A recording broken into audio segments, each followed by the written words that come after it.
close-knit alumni network of around 2,500 alumni spread all over the world in more than 75 countries.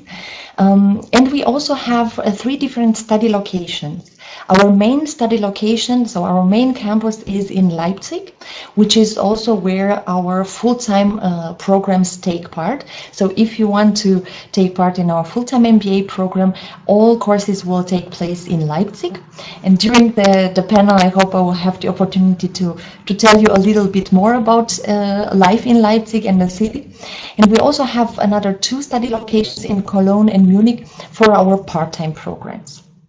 And maybe also an interesting fact is that we have a very strong network also of partner universities, with more than 130 partner universities all over the world, where you as HHL students can also spend a term abroad as part of the full-time MBA program. To continue, we mentioned before in the I mentioned in the mission statement that we have we focus also on the entrepreneurial skills when in our curriculum, and this is because we have a very strong focus on entrepreneurship here at HHL, and we're also very proud to be considered the most entrepreneurial business school in Germany. With more than 250 startups founded by students and especially alumni in the past 25 years. And with, well, more than 3,500 jobs created. One of the startups, as maybe many of you have heard of, it's not a startup anymore, it's Trivago. And we are very proud to have our HHL Dean, Professor Stubner, as co-founder of Trivago a long time ago. So you can see that this entrepreneurial spirit really lies in our DNA. And it's not only about teaching students how to become entrepreneurs, but it's more about teaching students how to develop their entrepreneurial skills, which are needed no matter what in any business field. And here is a very brief overview. Of course, since we are talking about, we talked about the alumni, so you see here it's an overview of the very strong and close-knit alumni network that we have. Maybe many of you are already interested in pursuing an international career in Germany. You should also know that our strongest alumni network is indeed in Germany, although we have representatives, of course, in more than 75 countries of the world, like I said. But since many of our graduates decide to pursue a career in Germany after graduation, and for instance, in the Mba class, we have 83%. In the last batch, 83% of the graduates starting the career in Germany. So obviously, the strongest alumni network is here in Germany. And I would like to tell you a few words already about the full-time MBA program. We'll have the opportunity to talk about the program also during the panel and to answer different questions. But just to give you an of our full-time MBA program and the program structure especially, you should know that we offer 2 different tracks. So we have a flexible study duration of 15 to 21 months, and you get to decide how long you want to study.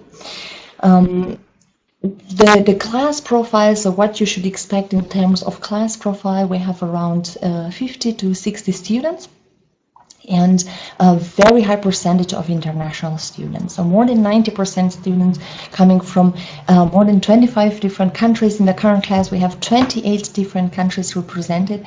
So it is definitely a very international class. And since we put a lot of emphasis on that aspect, obviously, we also try to emphasize this while selecting a very international group of students. And here I would like to, in the next slide, I would like to explain you a little bit the differences between the two tracks that I mentioned. The fast track begins in September, so we always begin our full-time MBA program in September, and it takes, you have 12 months of classes here in Leipzig on campus, and then you have 3 months time to write your master thesis, which can also be done off campus. If you decide to do the advanced track, you will start with the same group of students. You will also have the same core modules as everyone else. We have 10 core modules and a big range of elective modules. So if you choose to do the advanced track, then you will have more time after the 12 months to choose more elective modules. At the same time, as part of these elective modules, you could also choose to do a study abroad. Like I mentioned, we have more than 130 partner universities all over the world, so you can choose to go to one of that partner universities. Or you could stay on the campus, take more elective courses, or do a professional internship, which is part of the curriculum. So you would also get credits for it, and usually the internships take around 3 to 6 months, and they are also usually paid, and they are a very good opportunity for you to make your profile even more interesting and more attractive for the German job market. So usually the students who choose the advanced track are international students who might not have the same amount of work experience, or might not have enough work experience in a new field. So if you are interested in switching to a new field after your MBA studies, an internship is a great opportunity for you to earn work experience in that particular field, and then of course to make like this your profile more attractive on the market. And particularly, this can help you, of course, to gain some work experience on the German job market. It will give you time to develop your network, and then to apply for jobs. At the same time, so during the whole program, no matter if you do the fast track or the advanced track, you will have time to, or you will have the opportunity to take German courses, which are included in the curriculum as well. They are optionals, they are not obligatory, and they are offered at all different levels. So you can choose, depending on your initial level of German, which course you, or which level of German you would like to start with. And we also have an initial course for beginners. So if you don't have any German knowledge, you could start with this intensive German course, and then continue during your studies with the next courses. So these would be the options that you would have if you choose the advanced track.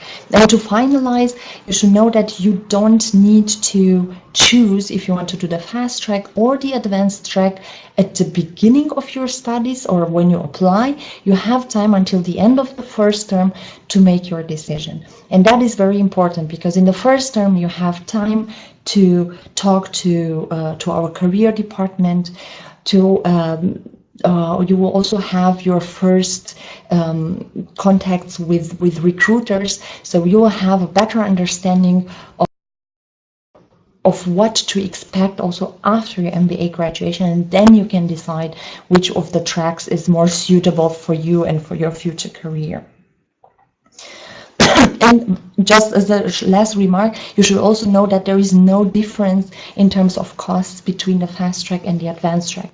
The full-time MBA program is 32,000 euro, no matter which of the two tracks you choose. And of course, I have many other things to tell you. I already prepared a lot of informative slides, hopefully, but I see that I already used my 10 minutes, so I would like to pass my word to the other participants. Thank you very much for listening. Thank you, Luca, very much.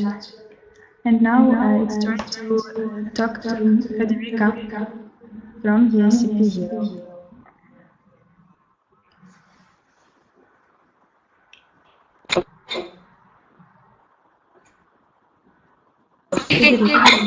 I'm here with Veronica. She's the girl that is working with me.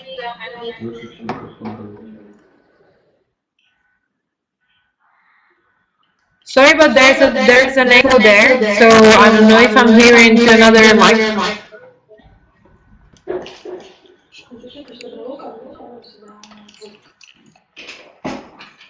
So I'm Federica Simeonato, and I'm working in the ESCP Europe in the marketing team, and I'm supporting the recruitment for the MBA program, the full-time MBA program that we have in ESCP Europe.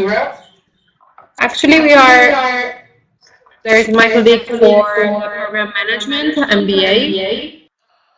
Hello, my name is Veronica Polichetti, and I'm in charge of the program management of the MBA in International Management. So I absolutely want to be short, because I think then we will have some questions to be shared among all the schools, and so we will go deeper in the program during the panel. And in general, talking about the school, I would only to tell you that actually ESCP Europe, it's an international business school with 6 campuses in Europe. And it's been founded in 1819, so we are the oldest business school in the world, and we grow up starting from France, and now we have 6 campuses in Europe, as I already told you before. One is based in Turin, so in Italy, and now we are in Italy, and the others are located one in Paris, one in Madrid, one in Berlin, one in London, and one in Warsaw. Once you decide to join one of our programs, it will be the MBA or even another one, all our students have to decide to study mainly in 2 different places or even more. So all our programs are really international, considering the structure of the program, but also considering the classes, because the students inside the classes are really international in terms of nationalities represented. And also there is a big variety of backgrounds, because they come from every different kind of backgrounds in terms of previous education. I think that during the panel and through the quick Q&A session, we will go deeper in the program, and I will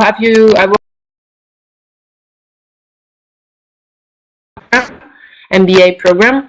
We have also a part-time MBA that is actually an executive MBA program, so it's for people that have at least 10 years of work experience, and now they are in a managerial position.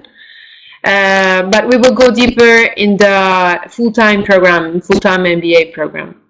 Of course, during the presentation, if you have any kind of question related to the program and even to the school, because actually the MBA is only one of, I would say, out of 45 different programs that we are offering, feel free to ask, and then you will find also in the presentation more details about our email address and phone number, so feel free to contact us after finishing the panel.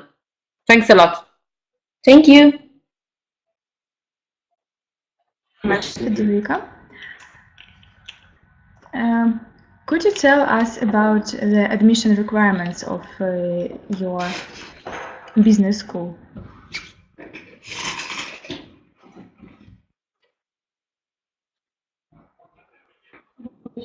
The requirements of the business.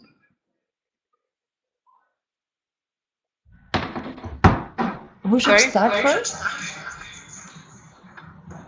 Could you please tell us more about admission requirements?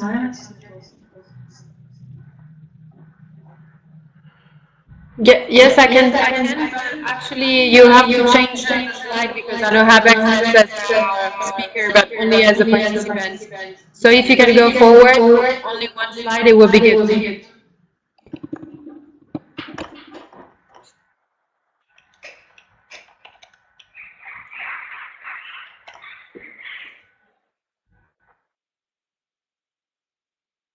Sorry, Anastasia, if you can move the slide, because actually I'm not able to do so. Okay, so, okay, there is a problem in the format of the slides, but anyway.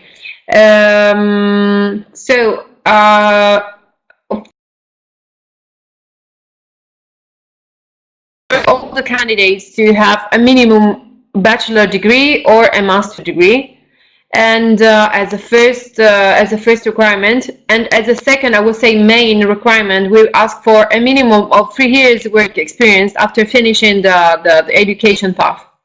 So in order to attend our program, in terms of first requirements, we absolutely need a degree, so a bachelor or a master degree, and the 3 years work experience. After that, of course, together with that, we need the proficiency in English, but actually we don't need necessarily an English certification, so it's not needed to have an IELTS or a TOEFL or whatever, because we can test the English directly in our campus upon admission session. And in order to evaluate the work experience that each candidate has and the kind of background, the education background, we start from an online application. Going through that, we have the chance to know the candidate, looking at the profile, what the kind of experience that she or her did before, he or she did before. And then if we consider that the profile is complete and she or he satisfies the admission requirements, we invite them to the admission session in Turin or long distance. It really depends on where the guy is located, to do the interview and to do a logic test, because actually the GMAT is not compulsory as the IELTS. So we can do our logic test, both numerical and verbal, together with English test if we don't have the language certification in advance. And that's all. Of course, the personal interview is absolutely important for us, even more than the HHL, so the GMAT or the language level, because we need to understand if the person that is attending the program, that would like to attend the program, is motivated and has the real potential to join this kind of program that's absolutely intense and tough. In this slide at the bottom, you see the next admission sessions that will be held in Turin. Actually, Turin is managing the Russian market, so if you are Russian or Ukrainian and if you want to apply to this MBA program, you will manage to have your admission session directly through us, and you will talk with Veronica and me. So the next admission session in Turin will be on the 23rd of February, and the other one in March. You see the dates on the slide.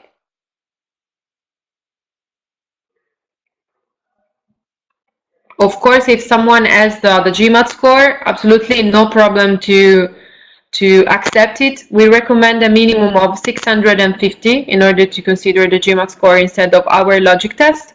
But of course, if you have a lower score and you don't want to take our logic test, we can even do a more wide consideration, taking into account what you did before and the kind of profile that you have.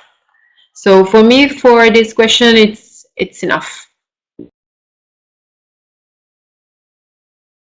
Okay, thank you very much. And now we have Aiden joined to our webinar. So please, Aiden, present your business school for our participants. Approximately 10-15 minutes you have for it. Okay, sure. Can you hear me? Can I just check that the audio is coming through? Can you hear me okay? We hear you well. Perfect, great. So I haven't prepared many slides for this, so I may take a little bit less time than my colleagues to introduce the school. But just to give a brief overview, I represent the Saïd Business School at the University of Oxford. So the University of Oxford is an 800-year-old university based in the UK. And the Saïd Business School is the University of Oxford's main business school, with the MBA program as the flagship program of the school. The mission of the school is to lead with purpose, and so this really means that we look for students, alumni, faculty who will all come together to, really make the most of being as part of this world-class business school community, which is then embedded in a world-class university. So taking advantage of the wider university community that we are a part of, and then coming together as a community to tackle world scale challenges. And so that's the main focus of this program, is to really have a focus on tackling world scale challenges in a sense of having a positive social impact in any industry. So that's the brief overview of the mission of the school. As I mentioned, we have the flagship program, which is a one-year full-time program here at the University of Oxford, 1 year intensive. We also have a 1+1 program, which is 2-year full-time, combining a specialist master's degree with an MBA. And we have the executive MBA program, which is a part-time, taught over 2 years. But as I mentioned, the flagship program of the school is the full-time 1-year MBA. And it's an intensive program, and it's made up of 8 core modules, covering all of the key areas of business management that you would expect from a world-class MBA. And then there are 9 electives that you can choose from. Well, actually, there's just under 40 different electives that you can choose from, but you select 9 of them. And that's where you can really specialize into the areas that you are most interested in, whether it's private equity or, corporate valuation, real estate, whatever your interests may be, you can specialize. And we're quite fortunate that we're embedded in this world-class university with all of the different departments that enable us to really, make the most of those other faculty expertise from other departments and have that feed into the MBA program that's delivered here. So the 8 core modules followed by the 9 elective programs, it becomes more flexible as you progress through this 1-year intensive program. And then in the summer, you have the option to take more electives if you really want to focus on an area like private equity, or you can do a strategic consulting project if you are aiming, for example, to get into the consulting industry, or you can do an internship, and that's the summer option at the end of the program. There are international modules that are taught as part of the Oxford MBA. For example, there's one in South Africa on responsible business. There is a module that is taught in New York on marketing, and the program is truly international. So it's just over 90% international, with more than 60 nationalities represented in the program itself. We have a class of around 330 students each year, and that's incredibly diverse, not just in terms of nationalities, but also in terms of the different industries that they come from. The students come from very varied backgrounds of students, whether they are professionals in the finance industries, or whether they're working in consulting at the big firms, or whether they're coming from working as medical doctors or as engineers. The program here is truly diverse. We have an average of around 6 years professional experience, 5 or 6 years for people who come into the program. We are on 41% females, which is quite good for an MBA program, but of course we have some way to go to improve that to get it to equal representation. And an average GMAT score of around 690.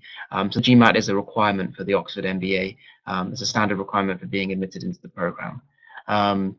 The return on investment, of course, taking a year to invest in your time and your finances into a program like this, of course, you have to be careful with the career outcomes that are there. And we have a very large career support team here in the business school with different groups of people focused on different industries.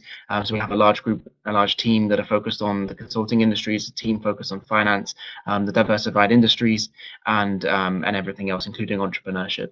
Our big recruiters, Amazon, Google, McKinsey, BCG, and I think we may come to this later on in the panel discussion. So the main point is, yes, it's the University of Oxford Business School. When you are a member of this business school, you are a member of the University of Oxford. You get college membership, which perhaps I can go into more detail later on, but is more of the kind of the Harry Potter experience here at the University of Oxford, where you wear the robes and you have the formal dinners, etc. So that's a very brief overview of the University of Oxford Saïd Business School and the MBA program here. Definitely happy to hand back over to the MBA 25 team so we can start with the panel discussion. Okay, thank you, Aidan, very much. And other participants of webinar already discussed the application requirements for admission process. And could you please share with us the application requirements, average work experience, age, GMAT, essays, and so on for the Oxford Business School? Yes, of course. So as I mentioned, the professional experience is around 5 or 6 years. We have the 1+1 program, which is open to students who have less professional experience, sometimes just a very small amount, less than 1 year. They can still be admitted into the 1+1 program, which is the 2-year full-time option here at Oxford. But the minimum we recommend is 2 years professional experience to enter into the full-time MBA program. We recommend that you submit an application with a one-page CV resume with no photo, and that's something that often our applicants from around the world often include a photo, but we do ask to not include a photo in the resume and keep it to one page. We look for an undergraduate degree with a competitive grade, as well as either a GMAT or a GRE. Both of these are equally accepted, so you can take either the GMAT or the GRE. In the GMAT, we look for, so our average score is around 690, as I mentioned before. 650 is usually the industry standard to be considered competitive. And the translation into GRE, that's approximately 160 in the verbal, 161 in the quant. And GRE, GMAT are both equally accepted, but you do have to take one of those in order to be admitted into the Oxford MBA program. We look for application essays. They are really quite short, and it's quite a challenge to write your application essay and limit it to the 500 word count for the main essay and the 250 word for the additional essay. So very short essays that are required for Oxford, and you have to be very brief and very compelling in a short space, as well as 2 references. Most people provide professional references. TOEFL and IELTS requirements if your degree was not taught in English as standard. And also a major part of the admissions process at the University of Oxford is your career development goals in terms of what you're aiming to achieve after completing the program, so that we can have this as an open discussion with you through the application process to identify whether your goals are realistic and how the school can support you in order to achieve those aims. And so the career development goals is a large section of the application form at the University of Oxford, and it's something that you should think about very carefully as you go through the application process. We have a team on hand here, a very large team with people looking after applicants from all over the world who are on hand to guide you through the entire application process. So if any applicants are on the line require support through this process, you're always welcome to reach out to our team. Our contact details on the website, and we can guide you through the entire application process. And that's it. Thank you, Aidan, very much. And now, Raluca have also something to add about the admission criteria and processes of HHL Leipzig Business School. Thank you.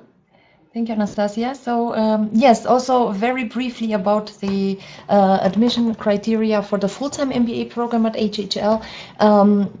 We require, of course, a first academic degree, a bachelor degree in any subject. We also require a GMAT. We also accept the GRE, so both of them, GMAT or GRE, like my colleague also said from Saïd, they are equally accepted. We also put a lot of emphasis on the work experience, so the postgraduate work experience. The minimum required to send your application is 2 years, and the minimum required at the time when you start the program is 3 years, while the average work experience in the class is 6 years.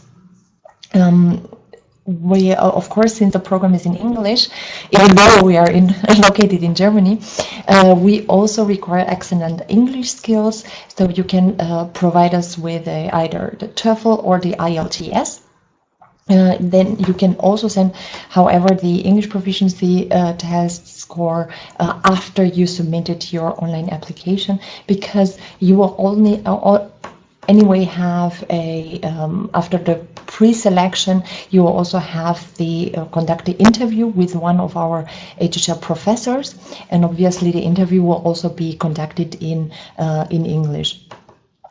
We also require 2 letters of recommendation, which can either be written by employers, former professors, or even very close clients, especially if you're an entrepreneur and you have your own business. Of course, we get the question very often, then what should I do? In that case, you can choose very close clients that you have been working with in the past years, and then ask them to give you a recommendation letter. We even have a template that you can use, or you can forward to the recommenders, and you can ask them to fill in or to answer the questions. Sometimes it's maybe a bit easier for them to use this kind of template, but of course we also accept normal letters of recommendation.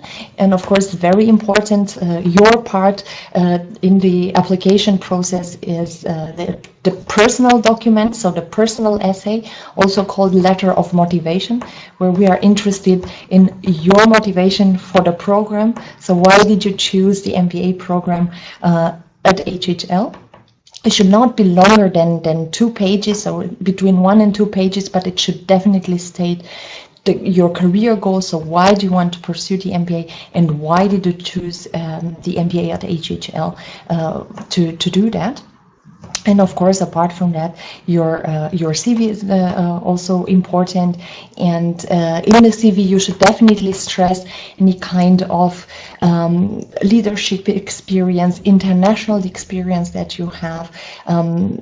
If you have any German knowledge, like I said, it's not required to study at the HHL, but it is definitely an asset if you already have contact with the German culture, with the German language, or with the German business environment.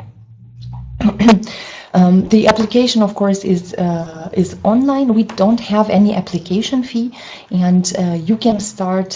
So we start the recruiting process 1 year in advance, and we are now recruiting for the next MBA intake starting in fall, so in September. And unfortunately, our early bird deadline had just passed. It was at the end of January, but you can still apply until the end of May for the program start in September. Okay, thank you very much. Thank you very much, Luca. And we have some questions in our chat. So I'd like to answer the question. Make your answer for the question. Which actions will increase chances to get into the top list of applicants? Is the question for me? Yes. Okay, so well, I already referred a little bit to this question before. So what we are looking for is first of all, in terms of formal admission requirements, it's very important the work experience. The work experience because we put a lot of emphasis on what our candidates can bring to the class experience. This is like I said, it's a very small class, so between 50 and 60 students in the class. So we put a lot of emphasis on interaction in the class and on sharing the experience. So this is why the professional experience is so important. Of course, also a strong GMAT score is important. Our average GMAT score is 630. So we recommend a GMAT score higher than 600 points, or the equivalent of the GRE, if you want to be considered for the program.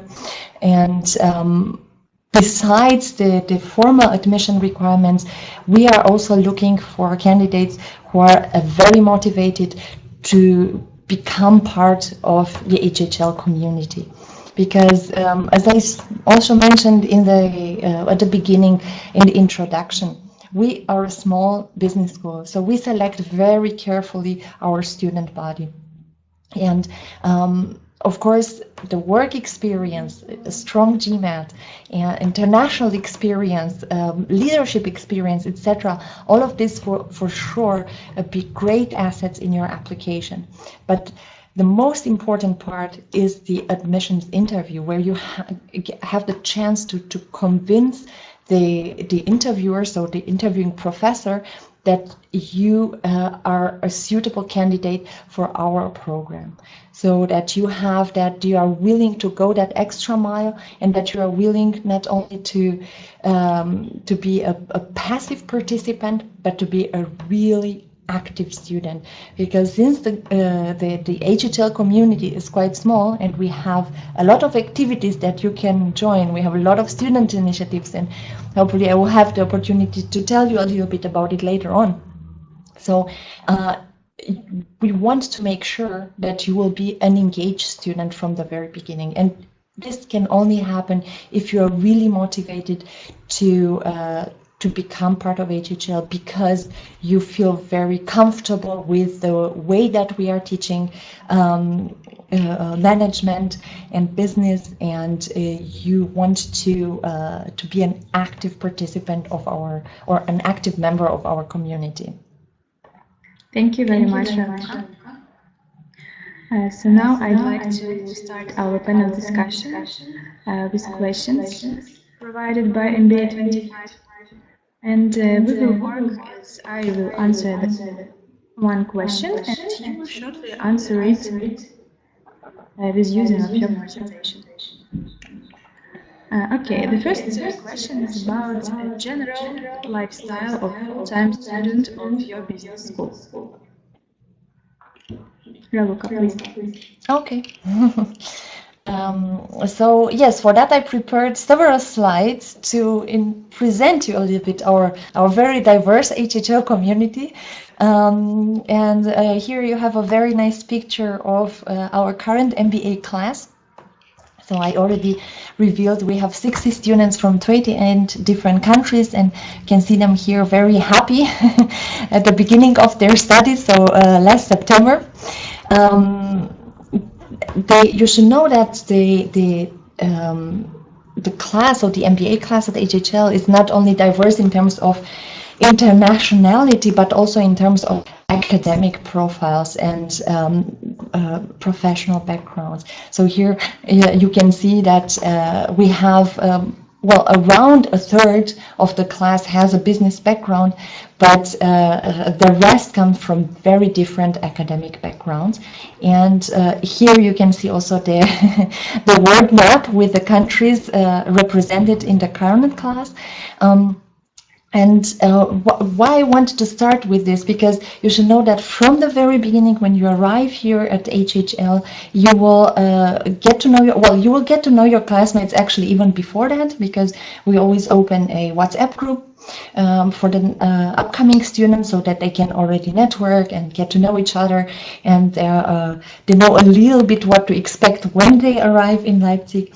But once they start their studies here at HHL, since mostly, so almost all of them come from other countries and haven't been living in Germany before, or not recently,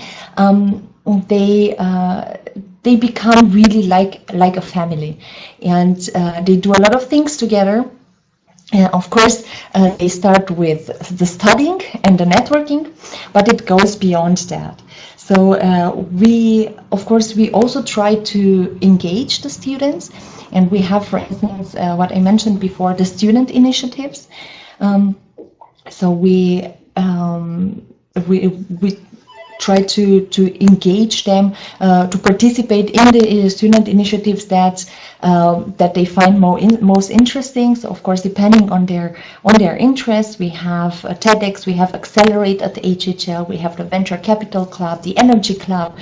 We have the Ivy League, which is also the oldest student initiative on the HHL. So they have a lot of opportunities to spend time together on HHL campus doing something else rather than studying, rather than the group works, because you will have a lot of group work at HHL for sure. And you also have a lot of opportunities to network, like I said. Networking, it's not only about the networking within your class, but it's also about networking outside the class, during all the recruiting events that we are organizing, during the company events, during the career fairs, the conferences. And since, like I mentioned before, we are a small university, also the atmosphere during this kind of events, it's very familiar. So it's something that our students really appreciate, that they can really and actively approach recruiters, approach investors if they want to start a business, or approach alumni which regularly attend our events. So it's a very very down-to-earth and comfortable, accommodating atmosphere where you can really use the opportunity to network. And apart from that, of course, it's also about socializing and about well, enjoying your student life. And here you have a very nice picture of our students who celebrated Thanksgiving. It's actually here on the campus in one of the student lounges. They organized the event themselves, and it was a great success. There is even, if you're interested to read more about it, you can read it on the HHL blog, where students regularly write about their experiences here at HHL, and they also send us a nice article about this event. But of course, this is only one of the many examples that they have. So it's not only about studying, but it's also about having fun and enjoying living in Leipzig, because Leipzig, it's a very beautiful city. I don't know if you have heard of it before. Maybe you're a soccer fan and you have heard of RB Leipzig. Maybe you haven't, but you should Google it afterwards for sure and read more about the city, which is currently the most dynamic city in Germany. And it's very close to Berlin. So to locate it on the map, it's around 1 hour by train distance from Berlin. And it's actually called the New Berlin, because it's, well, it has a very similar flair, but it's not that big. So it's rather a smaller city. It has roughly 500,000 population. And the great advantage is that it's very, very affordable. So for our students, that is a great plus, because they spend around €700 per month for living costs, including accommodation and everything. So that is definitely, especially for an MBA student, does makes such a great investment. Not spending so much money on the living costs is definitely something that they appreciate. And if you have more questions about Leipzig, of course, you can also address them using the chat function. But I already spoke too much, so I would like to pass the word to my other colleagues. Thank you very much. And now it's the turn of Aidan from Saïd Business School. I invite him to talk to you about the general lifestyle of Oxford Saïd Business School students. Sure, absolutely. Hopefully the audio is connected again. So the lifestyle in the University of Oxford is quite unique. I don't know if anybody here has visited the city, but of course everybody is welcome to come and see the beautiful city that the University of Oxford is based within. So I guess first of all, what makes Oxford quite distinct is that when you study here at the business school for your MBA, you are also a member of one of the Oxford colleges. Now, the word college doesn't mean perhaps what you think it may mean in like the American sense of the word. Here, in a college means your community, it's your base, it's more like your house in Harry Potter, if you will. So when you study at the University of Oxford, you are studying here in a business school, which is a very modern facility. But then you also have your college, which is where you may live. There are, accommodation inside the colleges. It's these grand, ancient castle-like buildings with the beautiful dining halls and the pristine gardens. And there are 38 of these spread out throughout the city. So when you come and you get accepted into the MBA program at Oxford, you then indicate what your preference is for your college. And your file is then given to the college, and assuming everything goes well, you are then admitted into your chosen college. All the colleges have slightly different personalities, if you will. They have different styles. They have some have a lot of funding for scholarships. Some have beautiful facilities and dining halls. Some are very well known for their incredible alumni. And many of them date back nearly 800 years. So I was in one of the colleges recently in Christchurch, where I went there for a dinner. And afterwards, we went into the senior common room, and sitting in these beautiful leather chairs with the fire going in this ancient building. I think it's around 700 years old. And up on the wall was the writing of Einstein that while he stayed at that particular college, and his dormitory is still used as dormitories today. So University of Oxford is made up of these colleges. You select your preference, and it's a really big part of the Oxford lifestyle. So in the daytime, you're here in this very modern, comfortable business school, but then around that, in the evenings, you're at your college, whether it's going for formal dinners or whether it's going to a debate. We have the Oxford Union, which you can search online for videos of famous debates and speakers at the Oxford Union. They have, you know, world-class speakers from politics and from film and from everything that you can imagine coming and speaking at the Oxford Union. There are also debates there where students get up and debate very interesting topics, and as a student yourself, you would be able to come and participate then in the Oxford Union.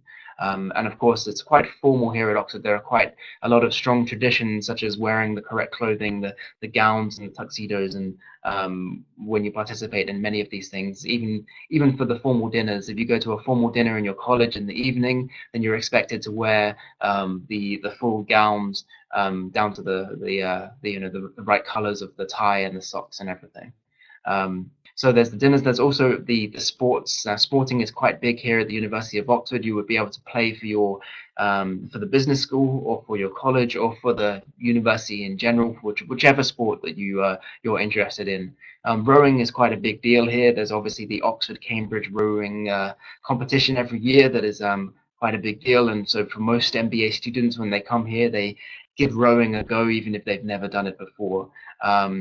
And then, yes, there's international celebrations because, of course, as I mentioned, Oxford is an incredibly international place. So every kind of cultural celebration you can imagine takes place here with a wide variety of foods. So it's not all just formal dinners. There's also a lot of fun celebrations. And the image that I've got up here is just of one of the formal parties that happen at the University of Oxford inside a college. And these happen regularly throughout the year.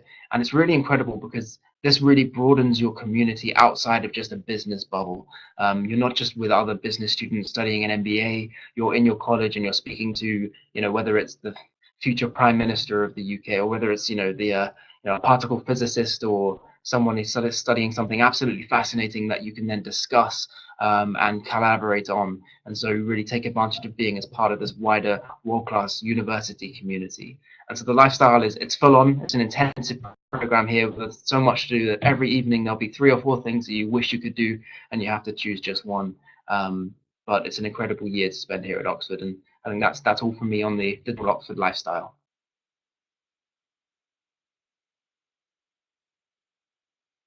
Thank you, Aidan, very much.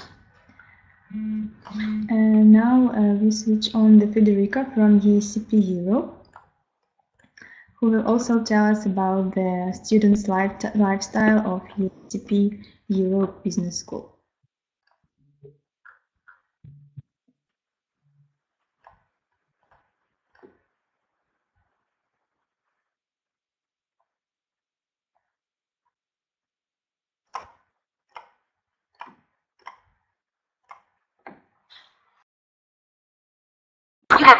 Okay, so can you change the slide, because actually I don't have the chance to do it. Thanks. And then I would the lifestyle, but actually I did the next slide, please. Okay, fine. So no, okay, perfect. And so actually during the daytime, our students, they are usually they usually have an average of 6 to 8 hours of lessons every day. So they are quite busy during the daytime and during the week in order to follow all the classes and to attend all the lectures. And one thing that I put in this slide is the consultancy project. It is a really practical activity that we propose to our students, and it's something that they have to do after classes. So actually what we do with the consultancy project is to involve the students in a real, I would say, business case, in a real problem that a company has. And we divide the whole class in teams, and each team has to work on a different project. So through this consultancy project, they have the chance to explore what means to work inside a different company from what they were coming before starting the MBA program, and to put in practice what they learned during the daytime, during the classes. And in the meantime, it happens that a lot of companies working with us for the consultancy project, they, at the end of the program, they decide to hire some team members inside the company where they work in. So it's really important. It's a real, I would say, a real important and relevant activity in the full-time MBA program. And it's a kind of thing that they do after the normal time, it's an extra time after lectures during the daytime. Together with that, it is more, I would say, something that is really academic. We have also the Alumni Association and the Alumni Network that usually arranges a lot of different kind of activities during the whole year. For example, during the next week, we will host in the mountains close to the Turin campus a ski event. So all the students are invited to join this event of 3 days in the mountains, skiing and learning how to ski if they are still not able to do so. And during the summertime, during the springtime, I would say, we usually arrange this, as a whole school. So all students coming from all the different campuses are invited to join the regatta. That is once again a sport event in the seaside, at the seaside, together with more than 600 participants joining this sport event. And it's a kind of really intense, but also really funny event, because they have the time to join together a different situation compared to the daytime where they are in class attending lectures. And during the summertime, we have a party that is the end of the year party that we call Gala, where we have more than 400 students every year attending this event. And it's really cool party that really links all the students coming from all over the world. And it's a really enjoyable situation where you can drink and eat, really something really special, and then have some dancing time at the end of the party. And together with that, I would say that a lot of our students every year decide to run new associations and societies to, for example, to train how to enter inside, I would say, a consultancy firm, or how to train to enter inside a bank. So they do training together, and they invite speakers and testimonials in order to enrich this kind of societies, and to let them really practical and pragmatic, with the objective to be prepared at the end of the program to enter in the most famous and recognized companies all over the world. And also, in the meantime, to join these kind of experiences together, and to be, at the end of the program, a really close group with a lot of friends. What we usually see among our students is that during the year, usually they build a kind of friendship, because they are joining a lot of the day together, and they spend a lot of time together. So at the end of the program, of course, they become alumni because they finish the school and they graduate, but actually they remain friends and they continue to stay in contact.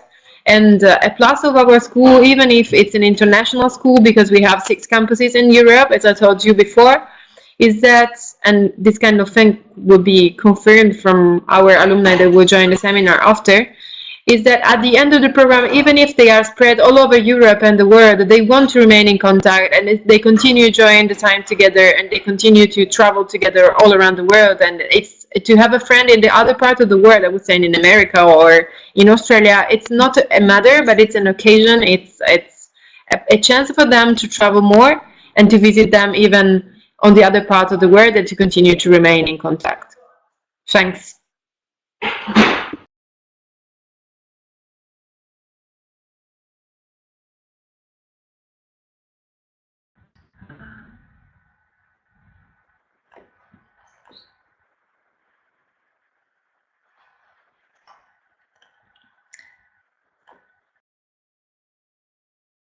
And my next question is about how candidates can get more about scholarship conditions and funding resources and other financial opportunities, because our candidates are asking in chat about that conditions. Okay, yes.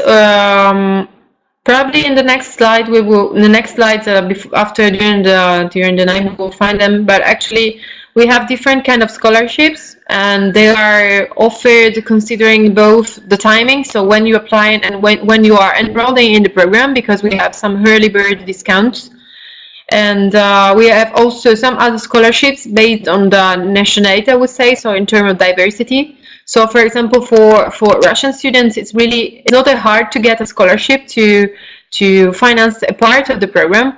We don't have full scholarships of covering the whole amount of the program.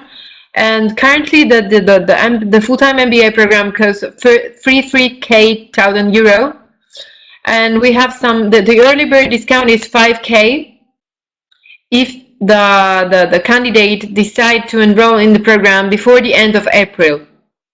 And then we can also have some other, as I mentioned before, some other kind of scholarships covering up to 8K.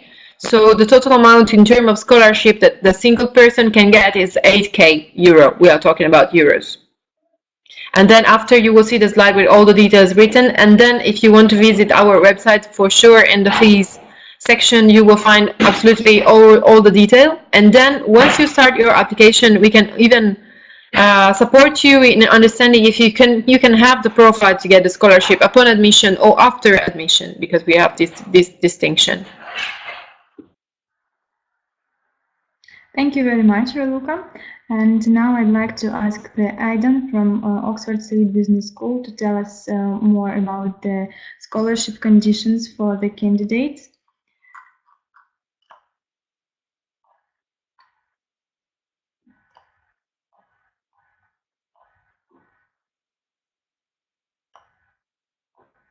Please, Aidan, tell us.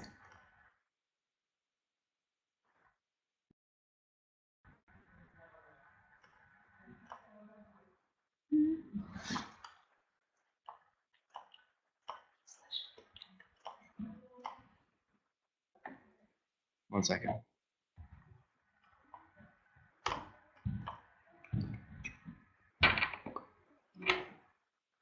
Hi, can you hear me now?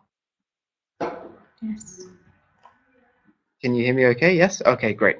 Sorry about that. So yes, at the University of Oxford, there is a significant amount of scholarship funding available for the MBA program.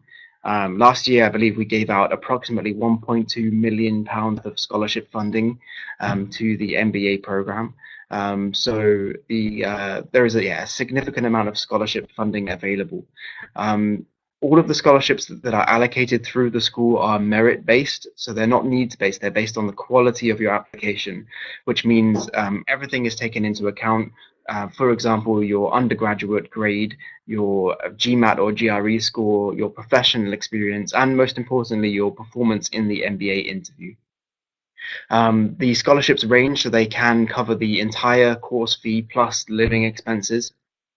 Or perhaps if it's very competitive, then they can range down to, just a small proportion of your MBA fees. It's purely based on the quality of your application. The scholarship that I actually focus on, the one that I personally manage here at the school, is called the Pershing Square Scholarship. This is a really interesting one. This fully funds 2 years here at the University of Oxford, where you can study a specialist master's degree, combine it with the MBA, and have the entire thing fully funded, plus a contribution toward living expenses, as well as mentoring from some of the world's leading people from different industries. So the Pershing Square Scholarship is for the Oxford 1+1 program, which is where you do specialize in something like computer science or sociology or environmental sciences in your first year, something different, something outside of the business school. And then you combine that with the MBA in your second year, so 2 years full-time, and the Pershing Square Scholarship fully funds this program. There are many other scholarships as well. Many of you may have heard of the Rhodes Scholarship, which is quite a well-known one here at the University of Oxford. And then there are MBA-specific scholarships for people from all over the world. So we have funding available for people applying from Russia, from Eastern Europe, and from Ukraine, all over. And these, again, are all merit-based. And so really the interview is absolutely important in this if you're aiming for scholarship funding.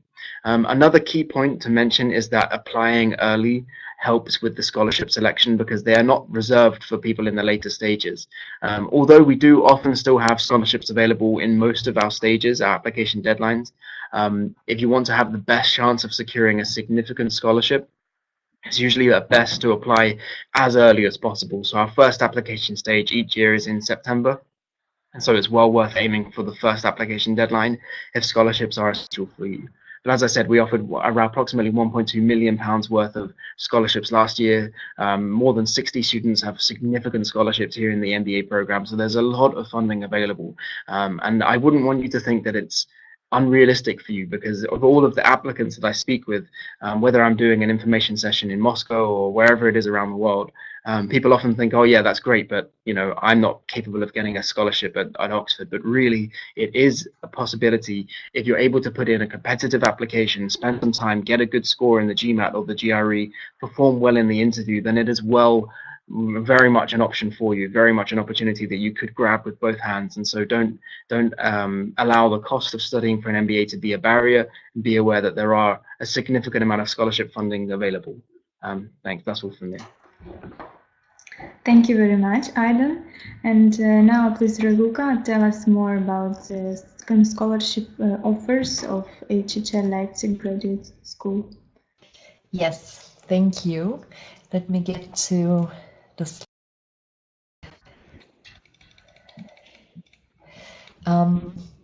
So we also have indeed many opportunities to finance your MBA at HHL, and I would like to mention the most relevant of those. First of all, we also have a early bird deadline with a tuition fee reduction of 10%. Unfortunately, like I mentioned before, the deadline has already passed for this year's intake, but for the ones of you who are considering starting their MBA next year, for sure there is the opportunity to apply until the end of January and then save €3,000 from the tuition fee. So with the early bird deadline, you would pay €29,000 for the program. That is, of course, if you don't receive an MBA scholarship, because we also have a lot of different MBA scholarships, and roughly 1/3 of the class receives at least a small scholarship. Apart from that, we also have the so-called DAAD scholarships, or the national scholarships, which are smaller scholarships covering up the living costs, and they are only dedicated for HHL students. So you have to be an HHL student or a future HHL student, and then you can apply for this scholarship later on. And of course, we also have some cooperations with can you hear me? I hear an echo. Can you hear me well? Yeah, okay.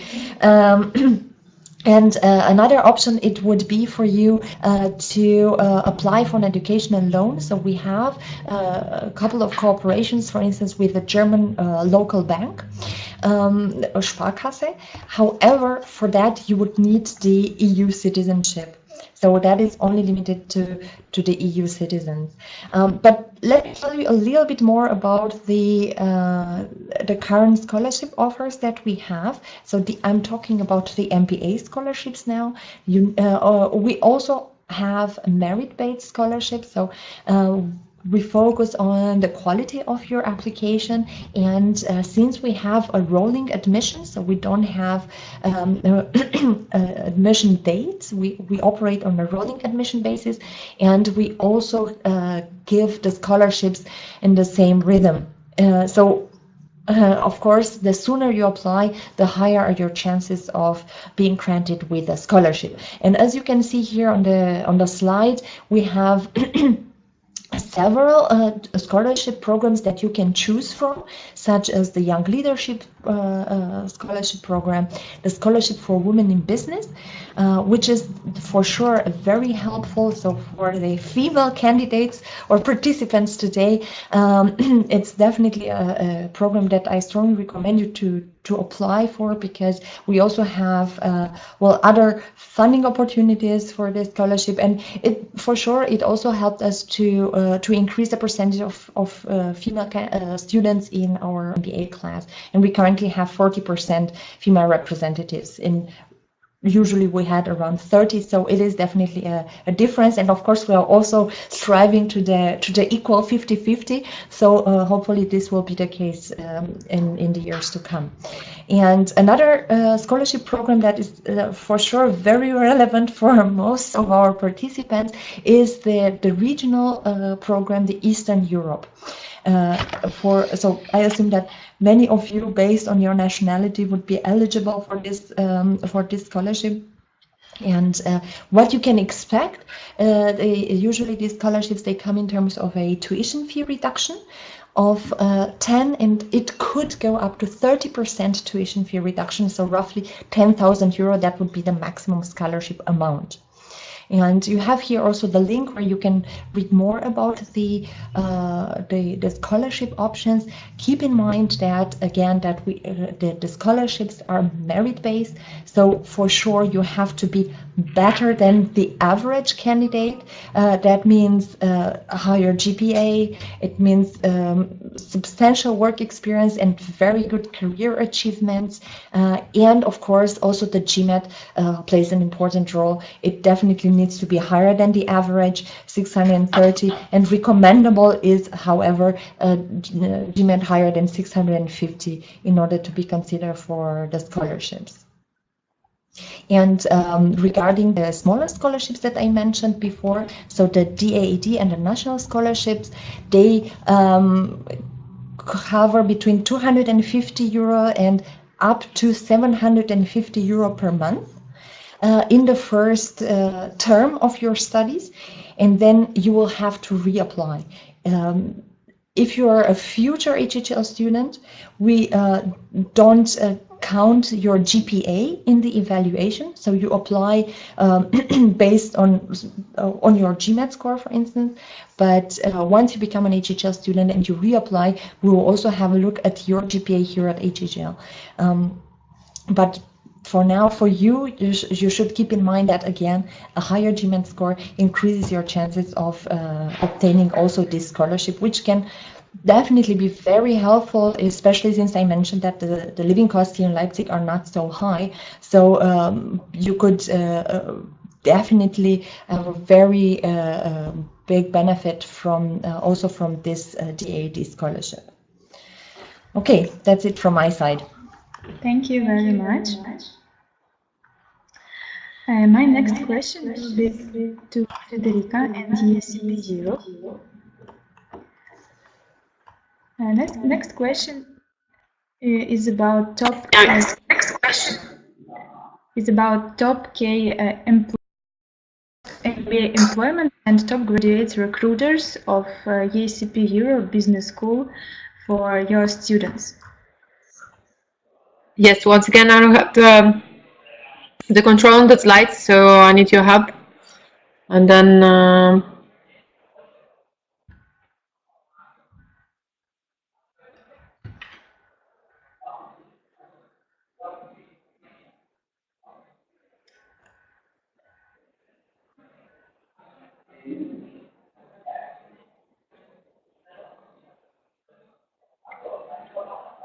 which one?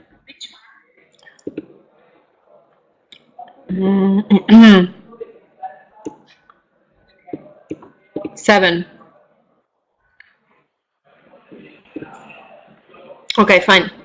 So actually the slide is really small, so probably it's better to check directly on the website, but we have a big list of employers, as you can see, and considering that the program, the full-time program is quite new, because actually it belongs to another program that we had that was called MEB, so Master in European Business, and this year, since last year, we have the MBA program, so we currently don't have graduates from the MBA, so we are not able to show the I would say the employment results, because actually they are studying and they're finishing the program.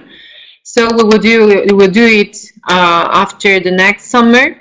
And but in the meantime, we have a big list of employers that are already working with us on all the other programs, and then they are hiring all the students coming from the different programs. And you see the list in the green box that is also available on the website and on the section of employers and statistics. In order to help our students to enter the job market, we have two different kind of actions. So the ILEAP program, that is a program especially for MBA students, where we propose different cycles of seminars focused on how to strengthen their profiles and how to create and build a professional profile that will help them to enter the company that they prefer. Together with that, inside the ILEAP, we have the company visits. So the students, for example, last week they came in Milan in order to visit one of the biggest company working in the consultancy world, and they did like a real assessment together with them in order to train in that area if they were interested in entering a consultancy firm after finishing the program. And of course, we offer a day-by-day activity, talking about the career service, for example, where we have a dedicated officer who is training the students, asking them on how to create the right CV and how to write the right cover letter, to send the cover at the right moment, to send the CV in the right moment, and in order to do, and then all the chance to come to the career office every day in order to check the CV and to check the application and to do some training on the next interview that they will have to do in a different company. We also, together with the career service, we offer some headhunter consultancy. So we offer them to talk with some headhunters in order to train them on how to manage a real interview in a real stress condition, and in order to be able to access and succeed in different situations when they are applying in order to enter the job market in the kind of company that they prefer. Thank you very much, Federica.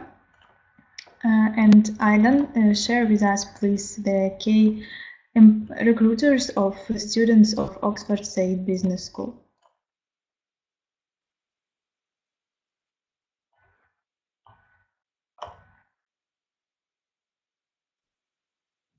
Sure. Okay, let me just bring up the slide here 1 second.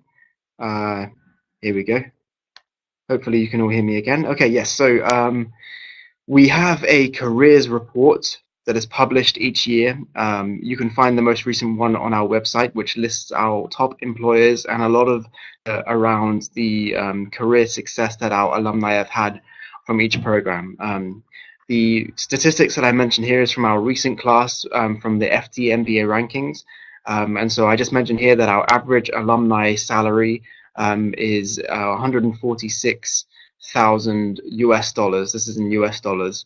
And so the average salary percentage increase is 99%, so just under double. So most students, after completing the program, on average double their salary to an average of around 146,000 US dollars. As I mentioned on our website, you can find the top recruiters for the different sectors, but the main largest recruiters, the ones that come onto campus, come into the school, have their interviews here in the seminar rooms with our students from last year, are Amazon. So Amazon is the largest recruiter, followed by Apple and the big consultancy firms, McKinsey, Bain, BCG. In fact, McKinsey was here on the first day of the MBA program this year, speaking to the MBA students, preparing them for the recruitment process, followed by Credit Suisse and Goldman Sachs. So we have a very large program, which is named the Finance Lab, which brings in leading organizations from the financial sector, big private equity firms who come in and run sessions with our students. And so many of our students find careers in the financial sector in London or New York or elsewhere in the world through the Finance Lab program. But yeah, so Credit Suisse, Goldman Sachs are two of our largest recruiters as well, and then Amazon. Google as well. So here's a list of our main recruiters from the previous year. But as I mentioned, if you want to find out more detail and average salaries for each specific sector that you're interested in, then the best way to go about that is to go onto our most recent careers report, which you can find on our website. But there's just a brief overview of the average salary, the percentage increase, and the main recruiters. Thank you. Aidan, thank you very much. And we have a question to you from the participant of webinar. It is about, do you have some fusion programs with other business schools or not? So the University of Oxford is quite strict in terms of the academic requirements for providing a degree program. Given that it's, an 800-year-old university, there are a lot of traditions and high academic standards that the university holds itself to, which in a way limits the amount of partnership programs that we can do.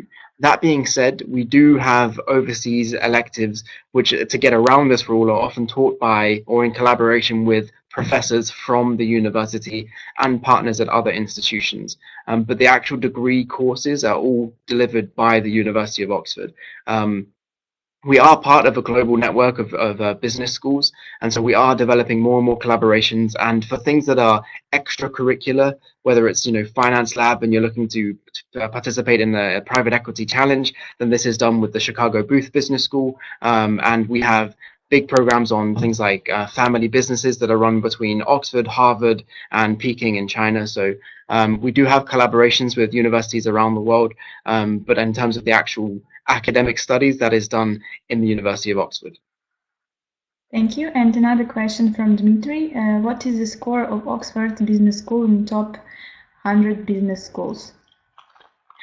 So there are many different ways of looking at Oxford compared to other business schools. There are big rankings like the Financial Times rankings, the Economist rankings, but to be honest, none of them are perfect. They all have different weightings and different biases, and so I think, to be honest, the best way to find out about which program is right for you is to start by doing things like this, attending sessions like this, which is a fantastic way to find out more, speaking to myself and my colleagues from the fantastic business schools that are on this call, going to find out directly from them. And then, yes, of course, you can use the rankings, and all of the different ones will rank us in different places. But at the end of the day, the best way to make your decision on which school is right for you is to actually go and do the research yourself. Because as I said, the rankings have different weightings and none of them are perfect. As you may have seen recently, there have been a lot of issues with the rankings that are coming out. So yes, you can find all of us on there, but the best way is doing things like this. That's my advice.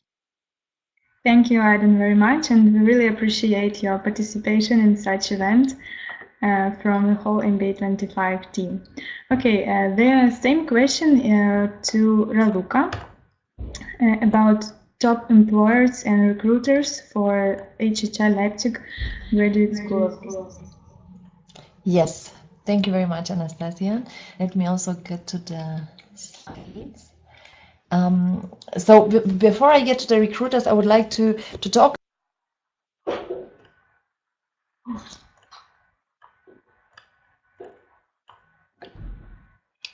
Can you hear me?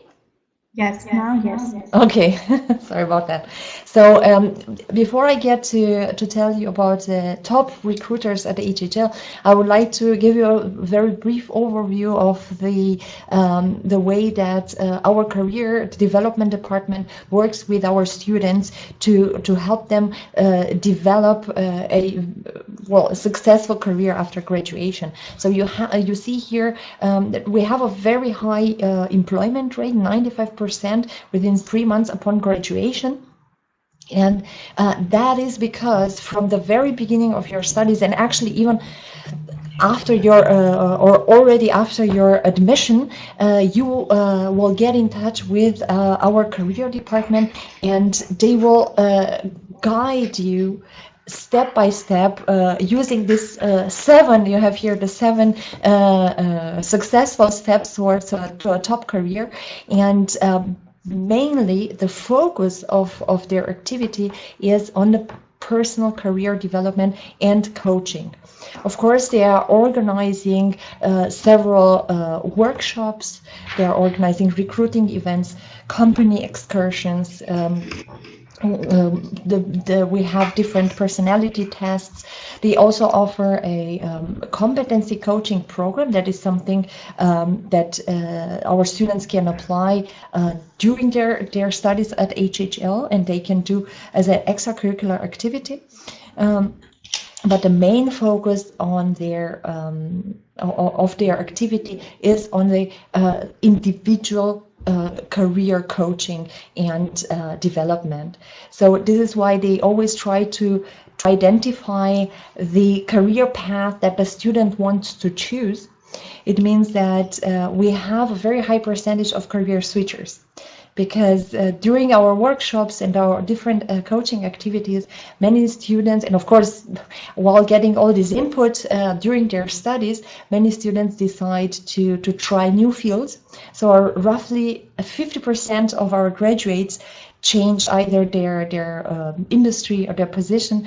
And here you can see an overview of the latest employment statistics of our MBA graduates. So you can see that there is again a very broad range of industries that are represented, and the reason is because, like I said before, we have a very diverse group in terms of professional and academic background. So obviously also the interests of the recent graduates will be very different, and of course only 50% of them would switch careers after graduation, but that is for sure definitely a very high percentage, maybe compared to other MBA programs.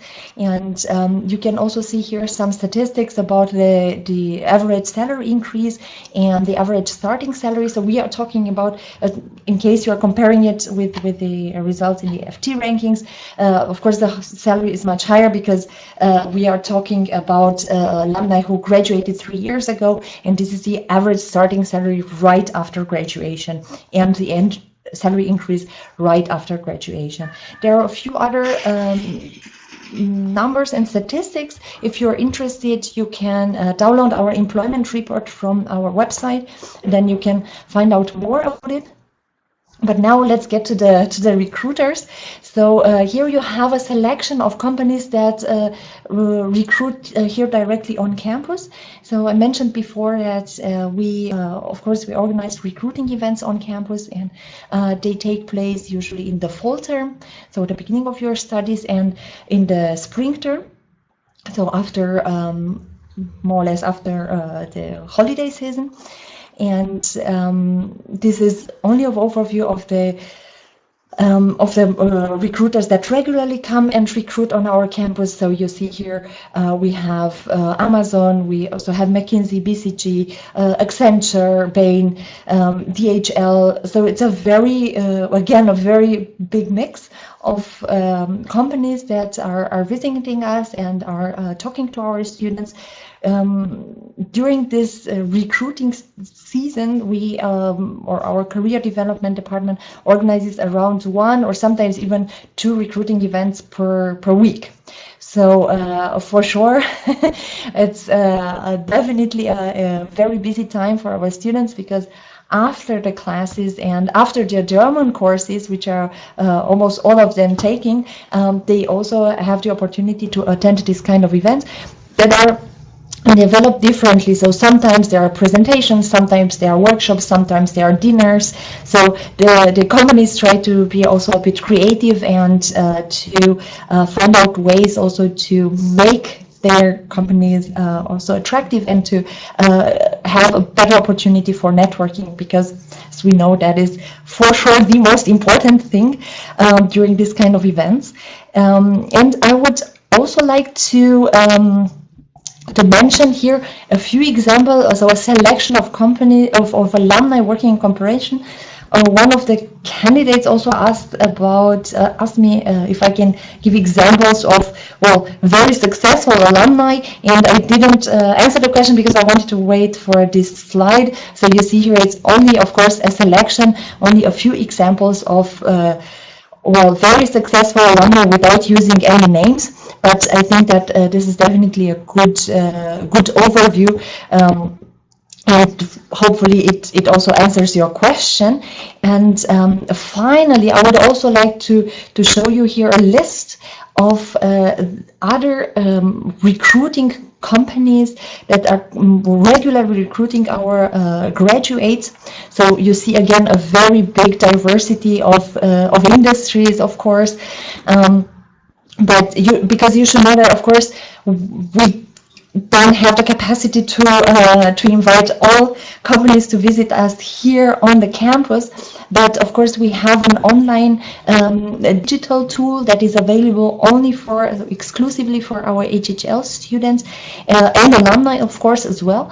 And there you can, we have more than 700 companies in our network, including these here on the slide. And these companies have the opportunity to upload their job openings, their internships, and the students can actively look for, of course, for the job openings, and at the same time, the recruiters have access to our MBA profiles, so they can also headhunt them, so basically establish a direct contact. So it goes both ways, and that has proven to be very, very effective. And this is why we are proud to have this very high employment rate in very short time after graduation. And as you can see here, and I also mentioned before in the presentation, that a very high percentage of our alumni decide to stay in Germany after graduation and start working here. And of course, there are many different reasons for that. And if you're really interested in learning more about the offers of our career department, you should know that we have a webinar scheduled in April.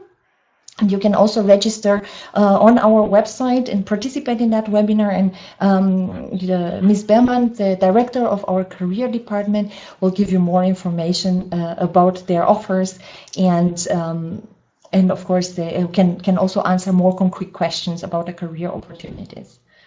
Okay, thank you. Thank you very much. And we have the last question for business school representatives. And it will be time to represent the alumni of Oxford, Berkeley, and the ESCP Europe Business School. So, what makes your school unique for the candidate? Yes. Let me show you a slide, and I can talk, of course. I am looking for it, sorry. So, well, this is an overview of what makes HHL special, but of course I would like to use my own words to focus on that. So I would say that, well, the most special thing at HHL, and I hope that I managed to transmit this during this webinar and during my answers, is the focus of our business school on being one of the most personal business schools in Europe. So this is what we strive for, and this is also our core educational model, to focus on each individual. And this is why, although we have such a long tradition, and we are the oldest business school in Germany, and we have very good positions in the rankings, we have not extensively increased our class sizes, because we put a lot of emphasis on the direct contact and on the individual attention. And we cannot realize that if we have, for instance, very big class sizes. And that is the reason also why we are looking for very dedicated and engaged students, because we want to make sure that when our community gets bigger, it definitely attracts the same type of students and future alumni, of course, that we already have in our community. And that is definitely very helpful, because this individual attention, it's not coming only on behalf of the administrative staff, but also on behalf of the faculty and the career department. And this is why I emphasized before the importance of the individual career coaching during the studies. And how much the students and the graduates appreciate this kind of focus, because it really helps them decide whether they want to make a change in their lives, and if they want to do it. Of course, the MBA is or the MBA studies are the best opportunity to do it. So for sure, we want to support them in that sense, and by creating this kind of familiar and accommodating environment where they can also explore different career opportunities and eventually decide to do what makes them happy. It's very easy to say, but for sure it's if they are happy in what they are doing, they will be very successful in what they are doing. And this is why we have this great career opportunities. And for instance, our career development has been voted several years in a row by our students in a German survey #1 in terms of, well, career service and student satisfaction. And I am sure that is the reason why we have this kind of ranking. And another important thing that I would like to mention is the internationality, because I already mentioned the internationality of the program and the diversity of cultures, and it's for sure something truly special that we do not only offer the students during the program and within the class to experience a very multicultural, have a very multicultural experience, but also by offering them even the opportunity to study at a different partner universities somewhere else on the globe, they can expand even more their international exposure. And another important and definitely focus of our of HHL in general, and not only the MBA program, is the focus on entrepreneurship and innovation. And like I also started with this idea that we are focusing on developing the entrepreneurial spirit, and it is for sure a skill that will be needed no matter what kind of career path you would choose. But being innovative and entrepreneurial in your thinking, it is definitely a very, very important skill that you really need to acquire or develop during your MBA studies.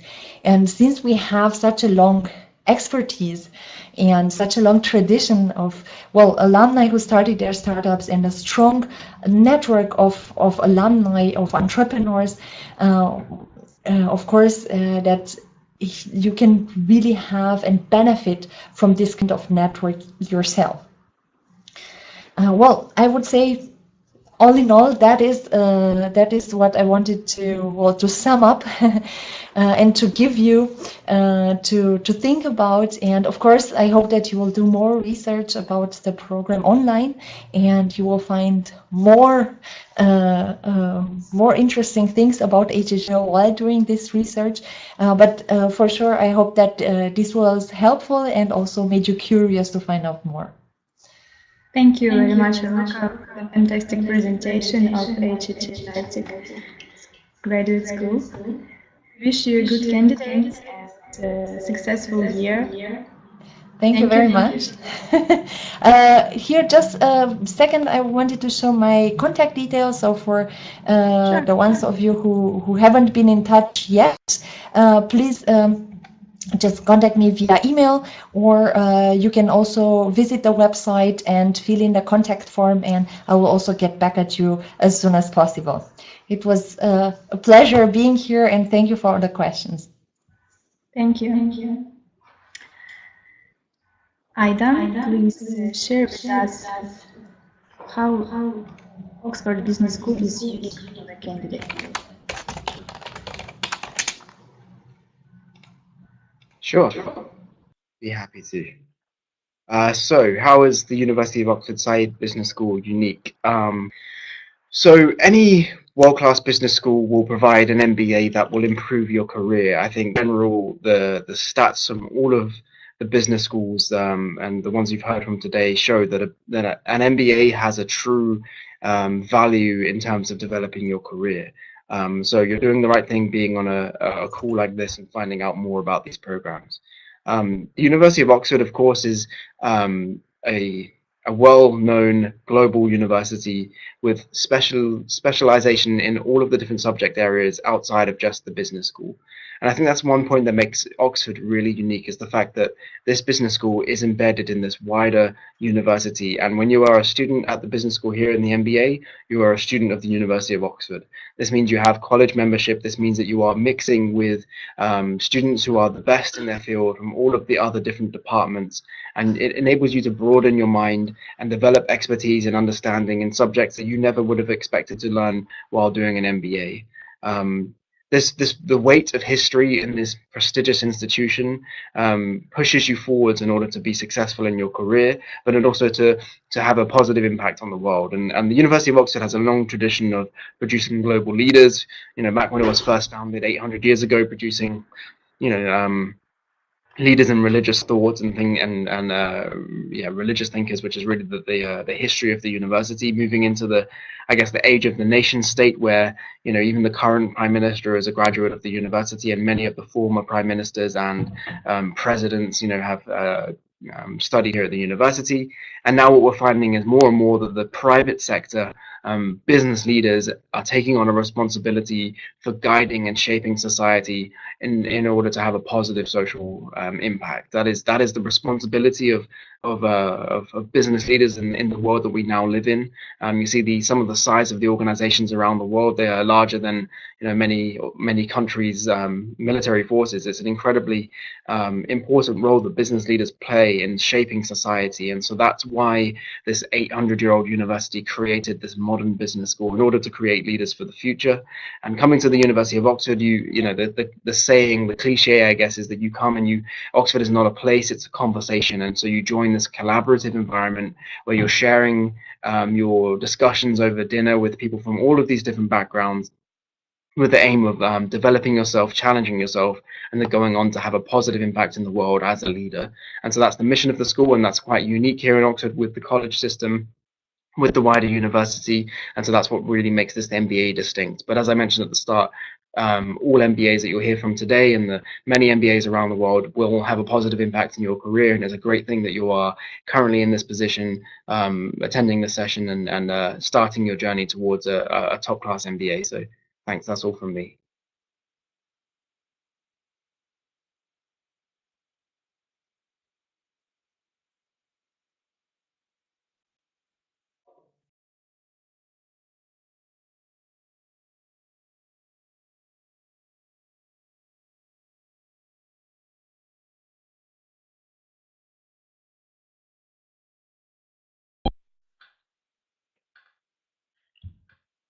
Thank you. And let's ask the last question for Federica.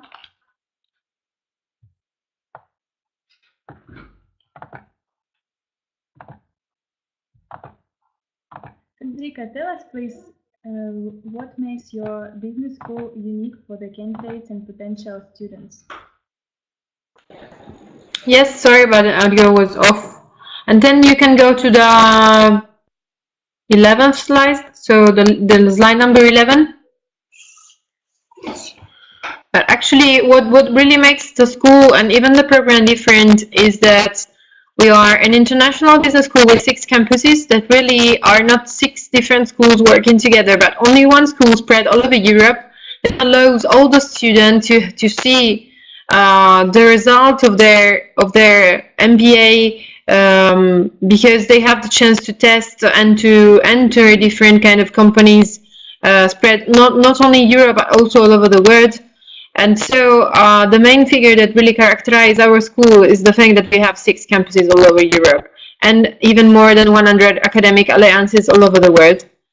And together with that, I would say that another asset that really characterizes our school is the Alumni Network, because actually it's composed of more than 50,000 of alumni spread all over the world.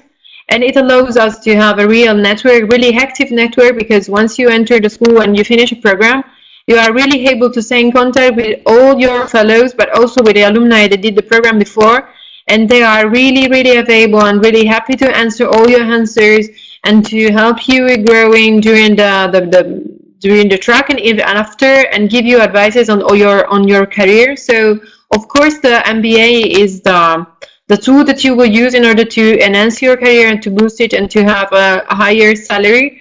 But actually what is beyond the salary and beyond the MBA brand, I would say, there is a human experience that we really believe in.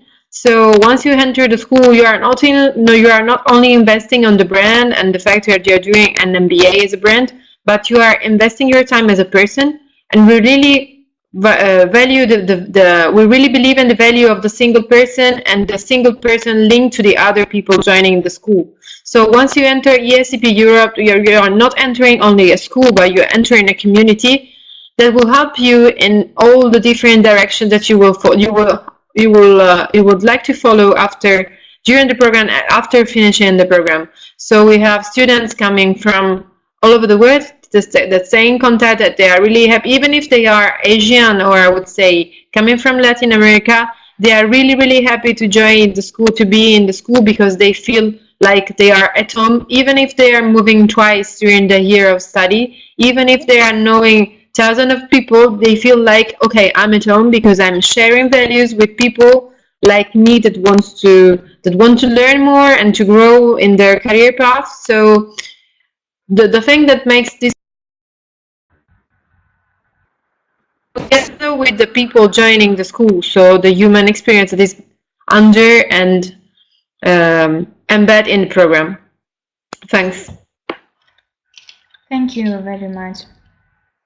And if you don't mind, we change our discussion to the alumni, and I am grateful to invite Dima from Berkeley Haas Business School to tell him about his experience in the admission process and application, and also about his studying. Dima, if you hear me, please accept my invitation to switch on the web camera and microphone.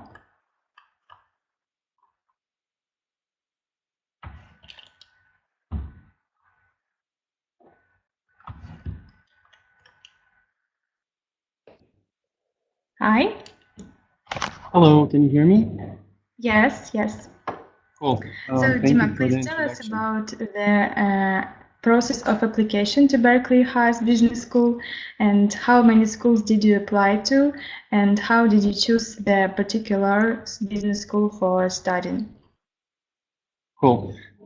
Yeah, before I do that, I just wanted to say a couple of words about myself. So I was doing MBA at Haas. I graduated in May 2017, and before that, starting from my childhood, I was actually born in Ukraine, and that's where I spend most of my time living and working. So I have a list of questions here, and I think I'm going to just go over through them. And but I would like this to be as interactive as possible. So if you guys have some questions, just feel free to either type them, and Anastasia will just jump in and, you know, ask them. So coming back to the questions, Anastasia, from you, tell us more about the process of application. So the first thing that I would, I think that requires highlighting is that you should start early. And by early, I mean you should start at least 2 years before, before you actually want to get into the school. So the program at Berkeley starts in August usually. In my case, it started in August 2015, and I was actually starting the process 2 years in advance, and that actually what helped me to succeed in the process.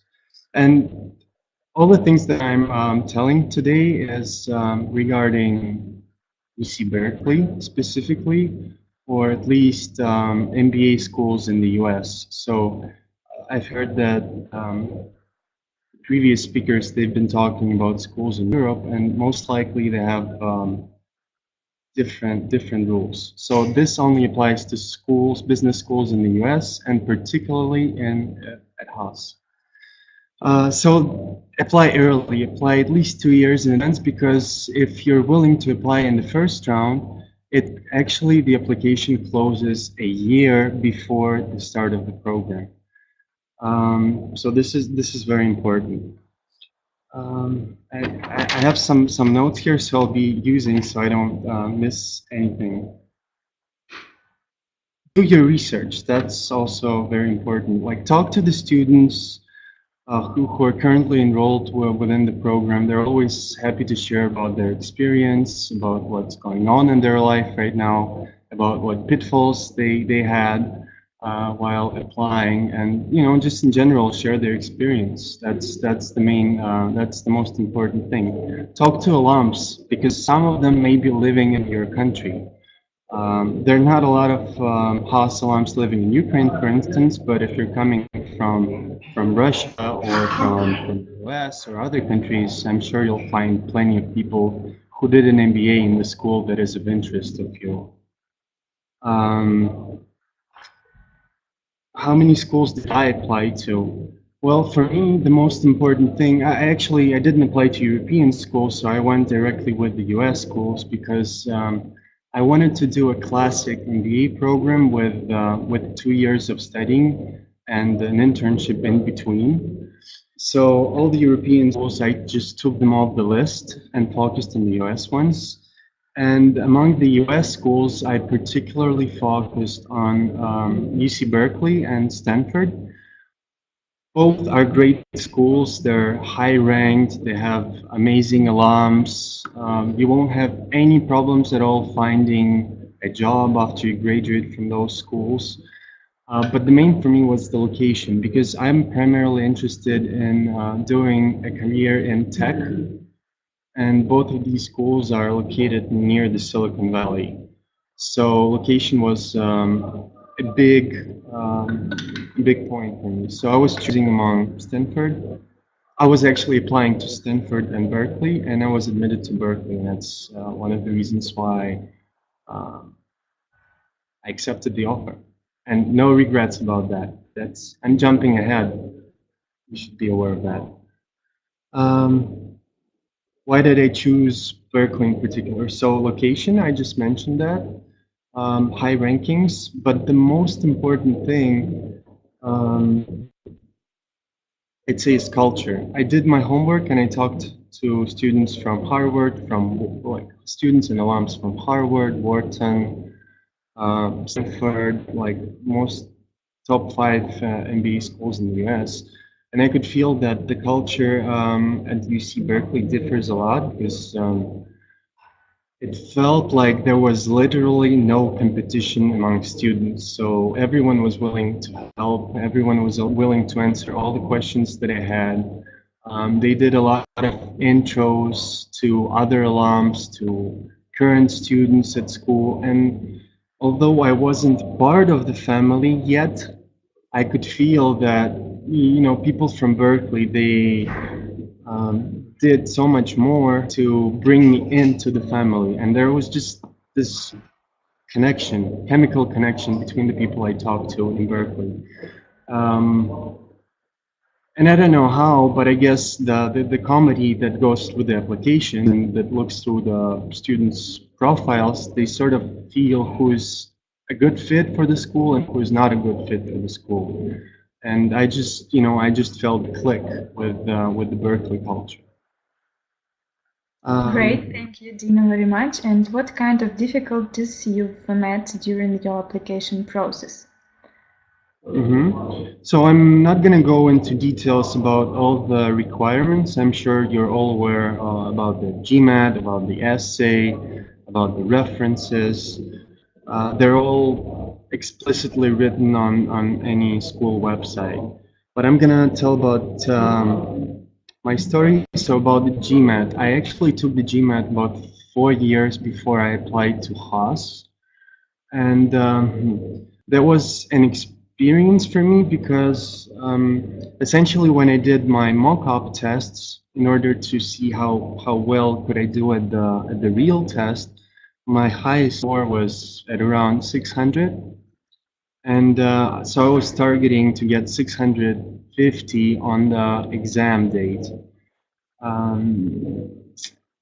But I got a huge bottle of Coca-Cola, and I had this huge chocolate, and I was sort of very hyped, and I managed to actually score 710 on the test, and that was good, but it actually changed my plans, because with the score of 710 I could actually be applying to better schools like Berkeley, for instance, or Stanford and Harvard. So I changed my plans not to apply to schools in Canada and just wait a bit and then apply to the schools in the US.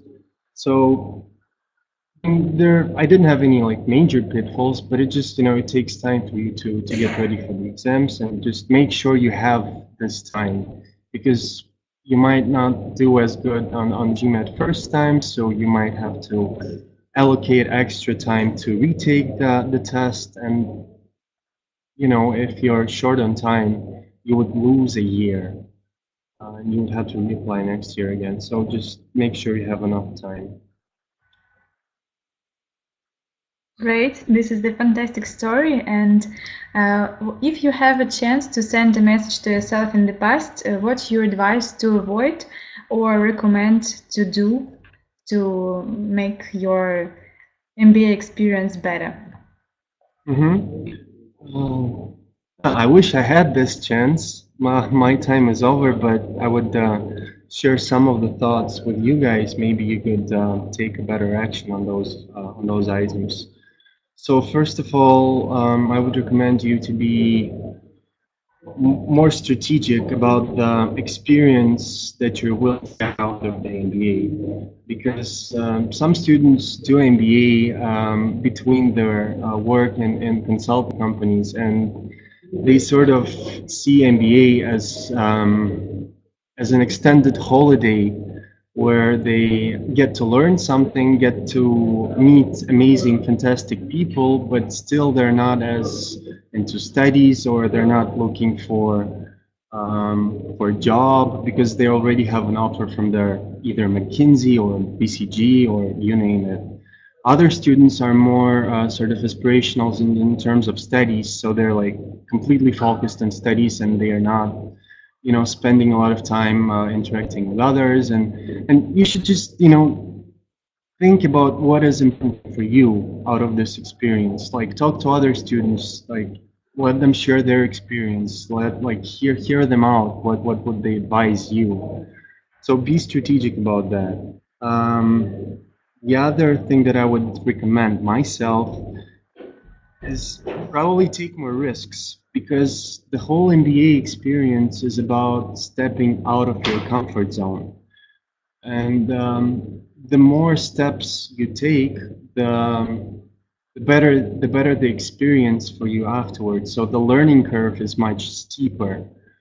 So take those risks, and they can be related not only like to studies, but they can be related to approaching someone from your classmates who you haven't talked that much before, and just saying hi and inviting him or her for a beer or coffee, and getting to know them better, or taking risks, for example, with I don't know, when you're at a conference, just come out to someone and say hello and exchange the business cards, and maybe this can turn out to be your summer internship offer.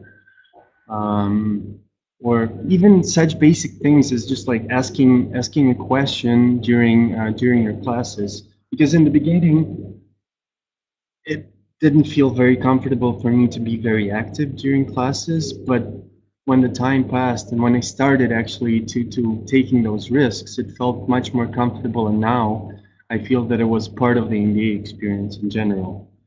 And the last thing that I would recommend you and myself, I don't know, is to travel more, because you have, besides classes and besides looking for a summer internship or job, you have some spare time during holidays, and I would recommend to travel more, either within the country that you're doing your MBA in, or travel abroad, because most of the time you're traveling with your classmates, and this is the best opportunity to get to know them better and build those long-term, lasting relationships. So I think these three messages would be I hope these three messages are beneficial for you guys in your MBA going forward. Thank you, Dima, for such inspiring response. And my next question is about description of your school's network.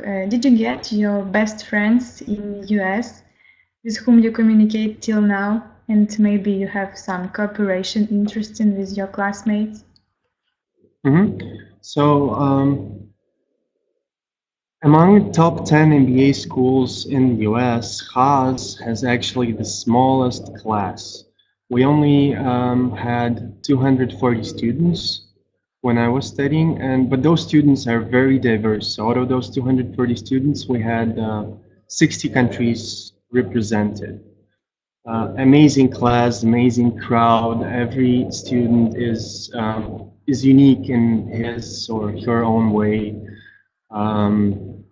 That said, because the class is the smallest, I'd say the network of Haas in general is totally not as big as you would find a network in Wharton or Harvard, for instance. But on the other hand, because we are a small group of people, we actually have a better opportunity to build those long-lasting relationships. And you can actually get to know probably not everyone in your class, but a lot of people. And for instance, I've heard a lot of stories from Wharton graduates that they just didn't have enough time to meet everyone, because you have like 800 or 900 students in your class, and there's just no way you can, get to know everyone. So the network is small, neat, and it differs a lot. But in like being an alumni right now, I don't have any cases leveraging this network yet in terms of professional endeavors. But indeed, I was traveling a lot, and almost in any country that I visit, I have Berkeley alums, and I just write a small note that I'm going to be in town, and we always go out either for a beer or coffee, and we have a nice chat. Sometimes it's also professional related. So that's what it is right now. And in Ukraine, we don't have a lot of Haas alums, unfortunately. There are only probably maybe 5 of us. So for those of you who are thinking of doing MBA or not, please do it and become a Haas alum as well. I'd be pleased to see the alum network in Ukraine, or alum network of Haas in general, to grow. Thank you very much. And the last question for you, Dima, is how did MBA change your life and career?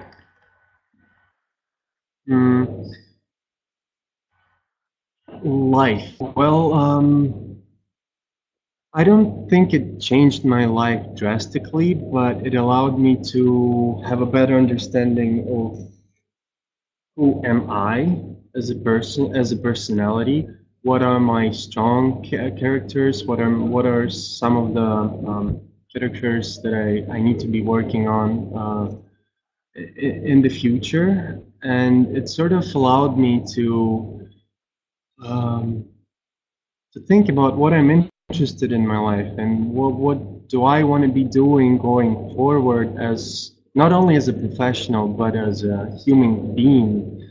Like what can I be doing where I have this impact? Do I want to be involved in something small, or do I want to be part of something big that changes not only my life but probably the life of humanity? And this is probably like the scope or the broadness of the questions of the topics that we discussed in classes or among students. They just like open up your eyes and allow you to see how big and immense is the world. They're just like limitless in terms of the opportunities that are out there. And I'm not only talking about the developed world, but emerging countries. They have a lot of both business opportunities or parts of their life where you can have a lot of social impact as well, like African countries, for instance. So it just to sum it up, I'd say it just, you know, it gives you this wide perspective on how diverse and opportunistic the world is, and it actually MBA actually provides you the tools to not only be the observer of how the world changes, but it actually gives you the tools to be part of the team that, you know, sets up the rules for the society going forward.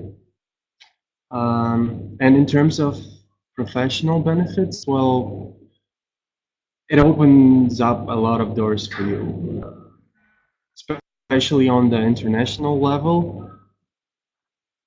All the employers, they're very well aware of what Haas alum is, and at least they're giving you a chance to you know, to go out to the first round and tell them who you are and what your aspirations are. Before that, I didn't have those opportunities. So Haas indeed opens up a lot of doors. If you're interested in sort of corporate roles, that's for sure. In case you're interested in an entrepreneurial route, well, I would talk to alums more and, you know, dig into your specific case, because MBA might not be the best option for you. But that's, you know, it's case by case talk. Okay, Dima, we have a question from Violeta. She is asking is it profitable or successful for you to work now with MBA background, or was it okay without it?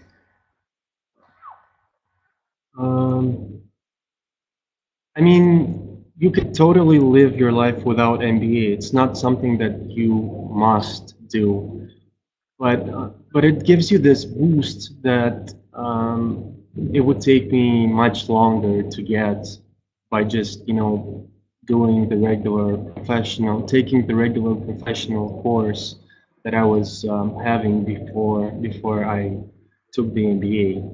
So it's very helpful, but it's not a requirement for you to be a successful manager or to be a successful entrepreneur. But it's definitely a good skill set that you get. The skill set, the network, and just, you know, exposure to this world abroad. I mean, living in a different country for 2 years is also an experience by itself. So, I mean, it changes you a lot and it gives you this extra flavor of life. I don't know if I have answered your question, but maybe you could be a bit more specific and I could target it. Yeah, I can see that the other question from Violetta is, do you live and work in the USA now? No. No, I don't live in the USA, although I had an offer to stay in the US after the graduation, but I decided to come back to Kiev, and I currently work at Deposit Photos, which is a global IT company focused on providing images and videos to corporates and freelancers. And I'm responsible for business development here. My role is vice president. And this is a global company, but based in Kiev. So we have about 400 people working here in Kiev, in Moscow, in New York, in Munich, but I'm currently based in Kiev. Can you tell about your experience in VCIC? Yes, so VCIC is a venture capital investment competition. That's a competition between different schools in the US and globally, and that's sort of a competition that simulates the day-to-day life of a venture capital firm. And essentially, we formed our own team, which was a simulated venture fund, and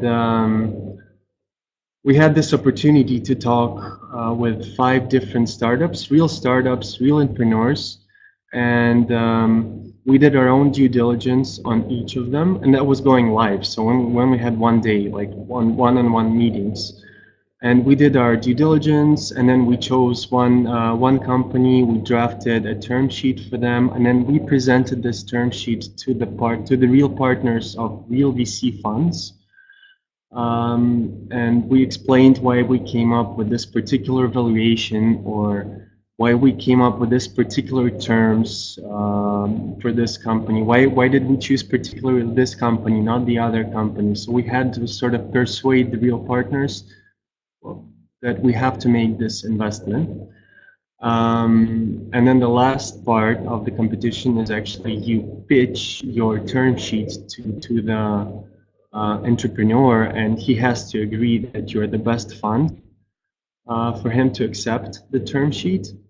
And he asks you a bunch of questions about the valuation, and he starts to negotiate about the valuation, and it's an amazing experience, and I would highly recommend everyone who's enrolled in MBA, because this is actually global. No matter if you're based in the US or in Europe, you should check out if your school is eligible for this competition, and you can take part in it. It was amazing for us, and we actually won our regional tournament. So my team, we beat Stanford, UCLA, and we were #1 company in the region in California. And then we went to the global competition, which took place in I don't remember it took place in other states. We actually had to fly in there, and I think we were replaced as a #4 team there. We didn't win the global part, unfortunately.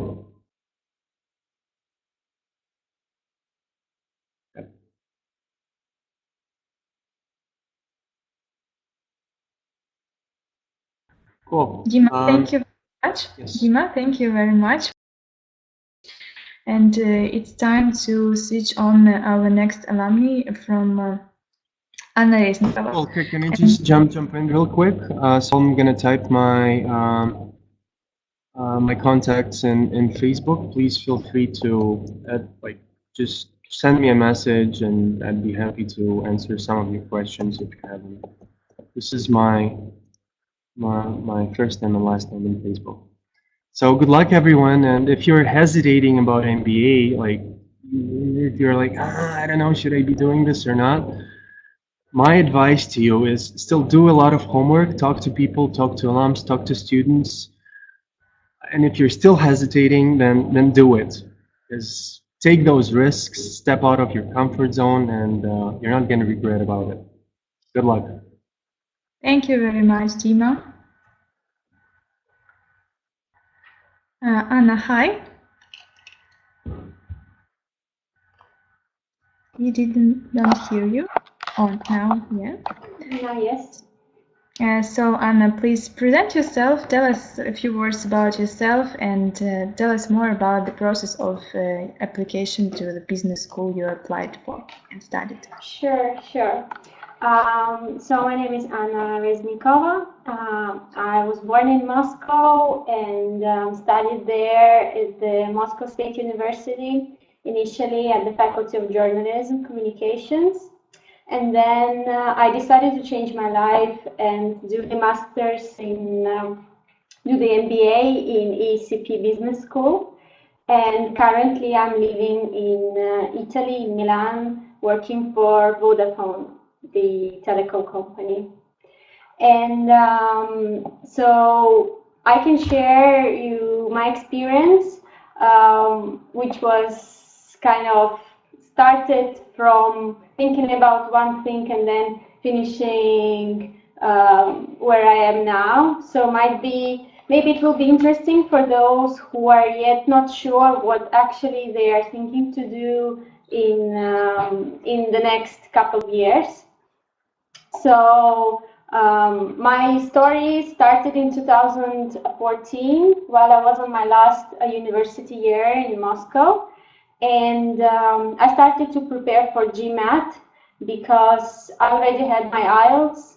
I did it a year ago, a year before that in London. And so I just was looking for different opportunities, different universities and business schools to join. And I was going to all the possible events that were regarding the business school. I had the top list of where I want to apply. And at the end, I decided to apply for 2 business schools. One is Bocconi University in Milan, which is kind of a very famous university and business school in Italy. And the next one was ESCP.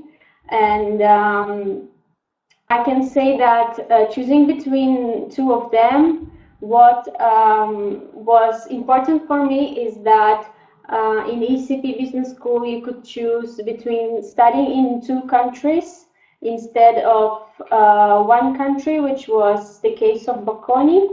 And also the ESCP master was 1-year master. And I wanted to do a 1-year program, not a 2-year or more program that was available in Bocconi University, because I already studied for 5 years in Moscow, and I wanted to do something else, to do another master, to be able then to start my career path and finish with the studying path eventually. And what I can say is that I gained so much knowledge in ESCP school in 1 year that I couldn't possibly imagine getting in 5 years in another university, because the program is very intense, but it's very gives you so much knowledge that you can possibly then use it in every kind of whatever like path you choose. For example, working in consultancy or in marketing or in any other sphere, the knowledge that you will get will be helpful.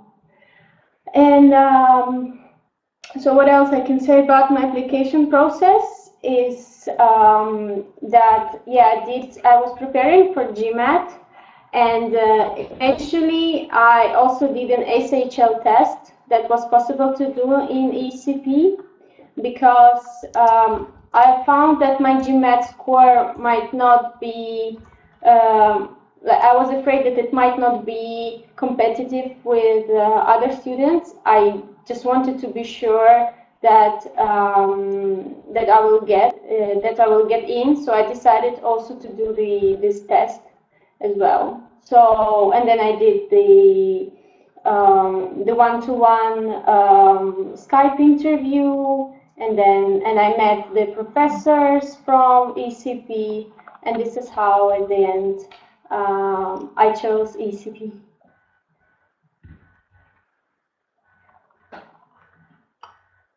Thank you, Anna, very much for your response. And what kind of difficulties you've met at all stages of application process? Just a few to make our participants understand what are they waiting for during application process. Okay, yes, as I mentioned before, the most difficult part of the application process for me was the GMAT, because it's not even because the exam itself is difficult, but because it's very difficult psychologically, because it's a 6-hour exam in front of the computer, and you actually have to really prepare in advance for that exam and be ready to do it several times. But you also have the chance to do the test that the school gives you. So I think it's a very good opportunity, which helped me in my case. Well, then the oral part, so the Skype interview and then meeting with the school representative was was for me wasn't difficult, but I always advise people to prepare in advance so that they explain better the story, the background of the studies.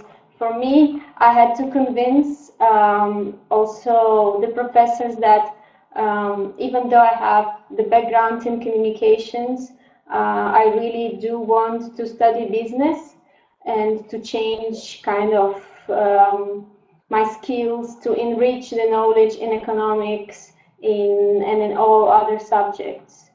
So if someone has the same background as mine or the opposite background, I think they should understand that it's not actually a disadvantage, even it's an advantage, because you bring with yourself your background, your culture, and you know, this is at the end was an advantage, but this is important. For, you have to know how to present yourself. You know, this is what would be kind of the difficulty and the pitfall. Thank you so much. And could you please name the most exceptional features of your business school that you like the most during studying? I think the exceptional is obviously the possibility to study, to choose the campuses in different countries. So we have 6 campuses in Europe, and the possibility also to go and study in the campuses, in the universities that are kind of in collaboration with ESCP. So your possibilities are not limited. So this is the first one. And I don't know if any other business school can offer you that. Then obviously the preparation level of the professors, all the business cases that you do, this is on such a high level that I don't know if there is no need to to search then the materials in some other sources, because you get a lot from the business cases that you study, and you have also the consulting projects during your year in the master. So you're not only getting the information from books and from your lectures, but you actually have the possibility to try yourself working with a real client. So I think this is also not a thing that can every business school offer you. And I had 2 business cases for 4 months. So we were actually working for 2 famous companies, and I know that our research and our work actually impacted the businesses of the company, and that was also exceptional. Thank you very much for the bright examples. And how would you describe your business school network? Did you get the future partners or good friends in your classes or the whole business school? Yes, for sure, because we have a very big alumni network, and I think in every European country I can meet some of my friends, my classmates, and there are always so many events even in Italy and in Milan, where because the campus of Italy is in Turin, and but even in Milan, once every couple of months we have the alumni meetings, so that we can share our career goals, career ideas. We can work also on some future projects together. So the alumni network is very collaborative, and there is no problem to meet with any other alumni. Just if you reach them out, everyone will be just helpful to meet, even for a cup of coffee, So this the network is also very big in ESCP. Thank you for your response. And how did you find the way of financing your education, or maybe you got a scholarship for the education? Yeah, I got the scholarship from ESCP. When I was applying and I got the result that actually I can get a merit-based scholarship, which would cover 50% of my studies. So there are actually two options. There is a merit-based scholarship and kind of your financial situation. So first one is based on your marks during your application process, and the second one is regarding your family financial situation. And there is a possibility to get the scholarship because I was one of the people that got it. And you just need to show how good you are. There is it's not that I was preparing for the exams 2 years in advance as the previous speaker was, because I mean in America there are different rules in terms of preparation. I was preparing for the European Business School, and my preparation lasted around a year. And in my case, yes, if you have the financial documents that can prove that you are in need of a scholarship, ESCP Europe will be also very supportive in terms of that.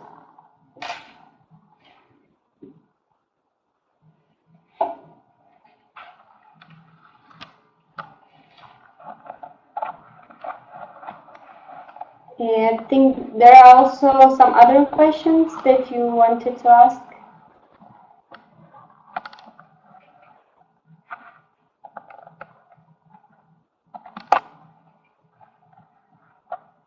I think the network, yeah, explained. There are any other questions that you would have? Yes, Anna, sorry for disconnecting. And I would like to ask, how did MBA degree change your life or career? Yeah, it changed, I can say, completely my life. As I said, before doing the master's, I was studying communications and journalism, but I couldn't imagine, continuing working in this kind of sphere. I wanted to do something else. And while I was applying for a business school, I just knew I wanted to switch to business sphere, but I didn't know what exactly I want to do, and I understood it during the year of the master. So for me, it changed completely because I moved to live. First, I studied 6 months in London campus. Then I moved to Turin, and from the Turin campus, then I moved to Milan because I had an interview with Vodafone, and they accepted me to their graduate program, which is a program specifically for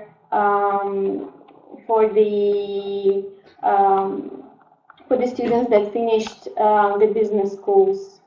And that's why also one of my advice to the future students would be to go to the events that are happening in your business school, because the career fair, they attract the best employers and the best companies, and the career fair is actually really your chance to leave your curriculum and to talk with the representatives of the companies, which was exactly my case. And if you get good education, and you will get it in ESCP, if you get a good network of people with whom you study, and you get to know different recruiters and companies, there are no limits of how your career will switch. Thank you very much, Anna. And we have a question from Violeta. She's asking, what position do you handle now in Vodafone after MBA degree? Yes, I'm working now in marketing of the smartphones. So actually, we have a team of 6 people, and I'm working in a part of go-to-market. So all the new launches of the famous brands of the phones. Before that, I switched also a couple of positions because I had to do the job rotation in my company, because this was a part of a graduate program in Vodafone. So I had the possibility to work a bit in finance, and it's kind of, doing the graduate program helps you to kind of get on the managerial positions easier, and but they only take the graduates from the business school where they actually go to the career fairs. That's why I told you that it's very important to choose a good business school where you can meet these possible recruiters. Thank you very much for your interesting answers. Thanks to you. Thank you for being with us this evening and sharing your experience of attending and studying an MBA. Now it's turn for our last alumni, Tatiana, from Oxford Saïd Business School. So, I'm connecting her.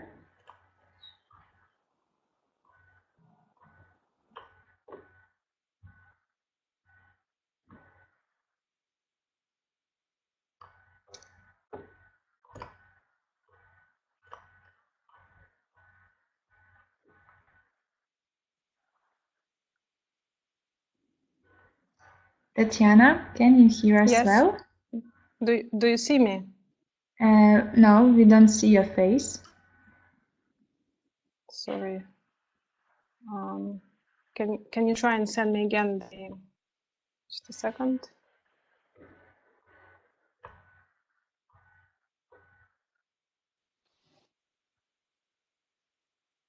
Yes. Do you hear me now? Yes, thank you. And tell us more, please, about yourself and the process of application and what kind of difficulties you've met at all stages of application to the Oxford Saïd Business School. Right. So I'm from the class 2014-2015, and now I'm working in Credit Suisse in private wealth management. Before MBA, I was working, first of all, in Moscow in a pharmaceutical company in a marketing team. Then I moved to London because of my family reasons, and I started a small business together with my husband. We were advising high net worth families who were coming to the UK on the schools and universities in the UK. So I didn't have any finance background before the MBA, and I decided to go to the business school to change into finance. And I wanted to go into the asset management. The difficulties of the process, I think, just other people said, for me the most difficult part was GMAT.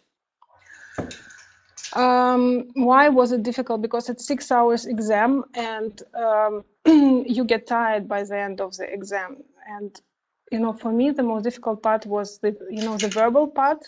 And this is at the end, at least at the time when I was doing GMAT. So I had to do it 3 times in order to get the the score that I wanted. In terms of interviews and application itself, it seemed quite easy to me, because I prepared for a few months. So I did research about different business schools, about the school that I wanted to go to. I talked to the students, to the alumni, so I knew exactly what I wanted and why I wanted to go to the, to Saïd Business School. Thank you very much. And how did you find the way of financing your education? So I applied for the Prodigy loan. Prodigy loan is available, I think, for I'm not sure for how many business schools, but for quite a number of the business schools, and they financed about 80% for me. so that was good. And then you can pay it back for, I think, for about 10 years maximum. So that was good. Mm-hmm. Yeah, but again, you have to do the application. You have to explain. I mean, it's like another application to a business school, basically. Yeah, but they are quite good. And we had a lot of people in the business school whom they helped and financed their education. Okay, thank you for the example. And what are the most exceptional features of your business school you've noticed during your studying? I mean, for me, that was the best year of my life so far. And I think one of the biggest features of the business school is that this is part of the big university. So I always wanted to study in a collegiate university, and Oxford is one of them. So you have got 38 colleges, and being SBA student, right, you are part of the college itself, which means that you are part of the big university life. So you're living in Oxford on campus of the university, and you can go to all the facilities of the university, like libraries. There are lots of them. They're 100 years old. You can go to all the dinners, to like different colleges. You can go to balls. You can participate in any sport activities you like. You can participate in this famous Oxford and Cambridge rowing competition that happens every year. So that was one big attraction for me, because you know not only people from your business school, people from all university, and you can sit at the dinner with from people from economic department, from languages department. You can meet all sorts of people, because there are 40,000 students that study at Oxford. And the second, I think, also quite important for me was, we have an amazing faculty, and I wanted to study finance, and I, researched very thoroughly about the, the faculty members and what the school offers in terms of finance, and I think it's amazing. It's really changed my life. I had to study the finance from the very beginning, all aspects of finance, from corporate finance to private equity and trading. And the program is built in such a way that after a year you can go through the interviews and get into top institution. That's what I did. Thank you. And now you a little describe your student network. So could you please tell us, did you get the great friends or maybe future business partners among your classmates? Yes, I have. I think I got life friends, from the school and from the university itself. I have now friends all over the world, basically in every big city of the world. And indeed, my classmates and actually myself as well, there were a lot of startups and projects that people did together. Some of them already are quite successful, raised millions and millions of dollars, for their startups. Also, our business school is very famous for its entrepreneurship program. So, those people who have got entrepreneurship ideas, they can actually come to the school and cultivate it. And, we have a platform that will help them with this. We have some funding, we have seed funding. And I'm also on the alumni committee for Saïd Business School, which means that I'm in touch with current students and all the alumni of the business school. We're doing events about every quarter in London, and of course, any business ideas that come over, we also try to match, people who can fund out of alumni with those who have some interesting ideas. So we'll kind of try to do this funding circle within our network, which also helps a lot. Tatiana, did you visit your campus before starting your application or admission? Yes, I visited it once, but I didn't go like in great detail because I did a lot of research and, you know, lots of talking with the alumni. So I know exactly where I'm going and, you know, what I'm doing and, you know, what I want out of it. And, you know, I think I have one of the, you know, best examples that if you want something really badly, you will get it. So, you know, because, you know, before I wanted to go into asset management, many people whom I know from the industry, before I even started MBA, they would say that, oh, you will never get it, you know, because it's very competitive, you don't have any finance experience, you know, MBA might not be enough. But here we are. I work in a top bank in, you know, private wealth management, you know, covering ultra high net worth, you know, clients. So you can do it if you want. Thank you very much for your recommendation. And Violetta in our chat asked you, how did you choose Oxford Saïd Business School between other top schools in UK? And did you consider other universities and business schools? I did consider other universities. I had offers from other business schools. However, one thing I wanted to study in a business school which is part of the university. That was very big attraction for me. Second, I wanted to study at the business school which has a you know, a big finance faculty, you know, and a big choice of finance electives, because I knew that I want to go into finance after. Again, Oxford has this. And then as well, I think I will go, you know, I will stay in the UK. And in the UK, no matter what people say, right, there are only 2 universities that matter. When you come to a meeting and you say that you are from Oxford, people already look at you in a completely different way. That's my experience and experience of my working colleagues who are also from Oxford. It does make a big difference if you in the UK. And, you know, because I wanted to stay in the UK, that was important for me. Oxford name is known all over the world. No matter where you go, people will know what Oxford is. Thank you very much, Tatiana. You already mentioned that MBA changed your life completely, but how it changed your career? What did you do before starting your MBA? So I, first of all, I was working in Russia. I was part of the marketing team for American pharmaceutical company called Eli Lilly. Then I moved to the UK. I tried to find a job in the pharmaceutical industry because it's quite, I mean, it's a very interesting industry to work in. But I couldn't find anything which was as good as, you know, my position in Moscow. I had a baby as well. And I started business together with my husband. So that was not a big business, that was small business.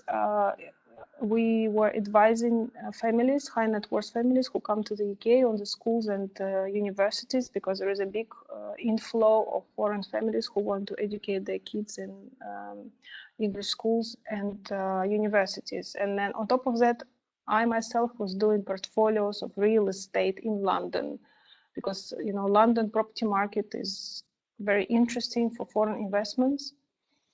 And you know, that's what I was doing. So I didn't have any finance background before. So Oxford was the beginning of my finance experience. Thank you very much. It was the experience of total relocation of you and your family to UK from Russia, right? We moved to the UK 9 years ago. Mm-hmm. Okay, thank you very much. So I was already living in London for a while when I came to Oxford, yeah. Yeah, thank you very much for your response. And what you advise to avoid or recommend to do the potential candidates who would like to study in top world business school? I think I mean, it depends what you want. If you know exactly what you want, like I knew, you need to research. If you want, for example, I don't know, Saïd Business School, and you want to study finance, right? You need to go and research what the business school does, what the academic do, what kind of work they do, We need to talk as much as possible with alumni because it's always helpful, both with those who graduated, you know, a long time ago, because then you can see where they are after 5-7 years, and you know, those who just graduated, because they, you know, their experience and memories are fresh, so they will tell you a lot about experience. And then of course to visit the school, because every school has a different culture, has a different feeling. And when you come to the school, when you talk to the students, when you go even into the building, you will feel whether it's your business school or not. That's my advice, because at my business school, I feel so comfortable. I feel that I come home. If you feel this way, you should go for the business school where, you know, you feel like this. Thank you very much, Tatiana, for your bright examples and sharing your experience. And we have to finish our webinar, so please, participants now can make your question in our chat if you had one. If no, we would like to thank you for being with us this evening, and we wish you a good career achievements and other opportunities you would like to get. If you are based in Kiev, there will be an event, MBA 25 Educational Forum on 22 of February. We invite you to join it. And if you are based in Moscow, there will be the common event on the 3rd of March. Thank you very much for being with us. We appreciate your participation and wishing you a good evening. Goodbye.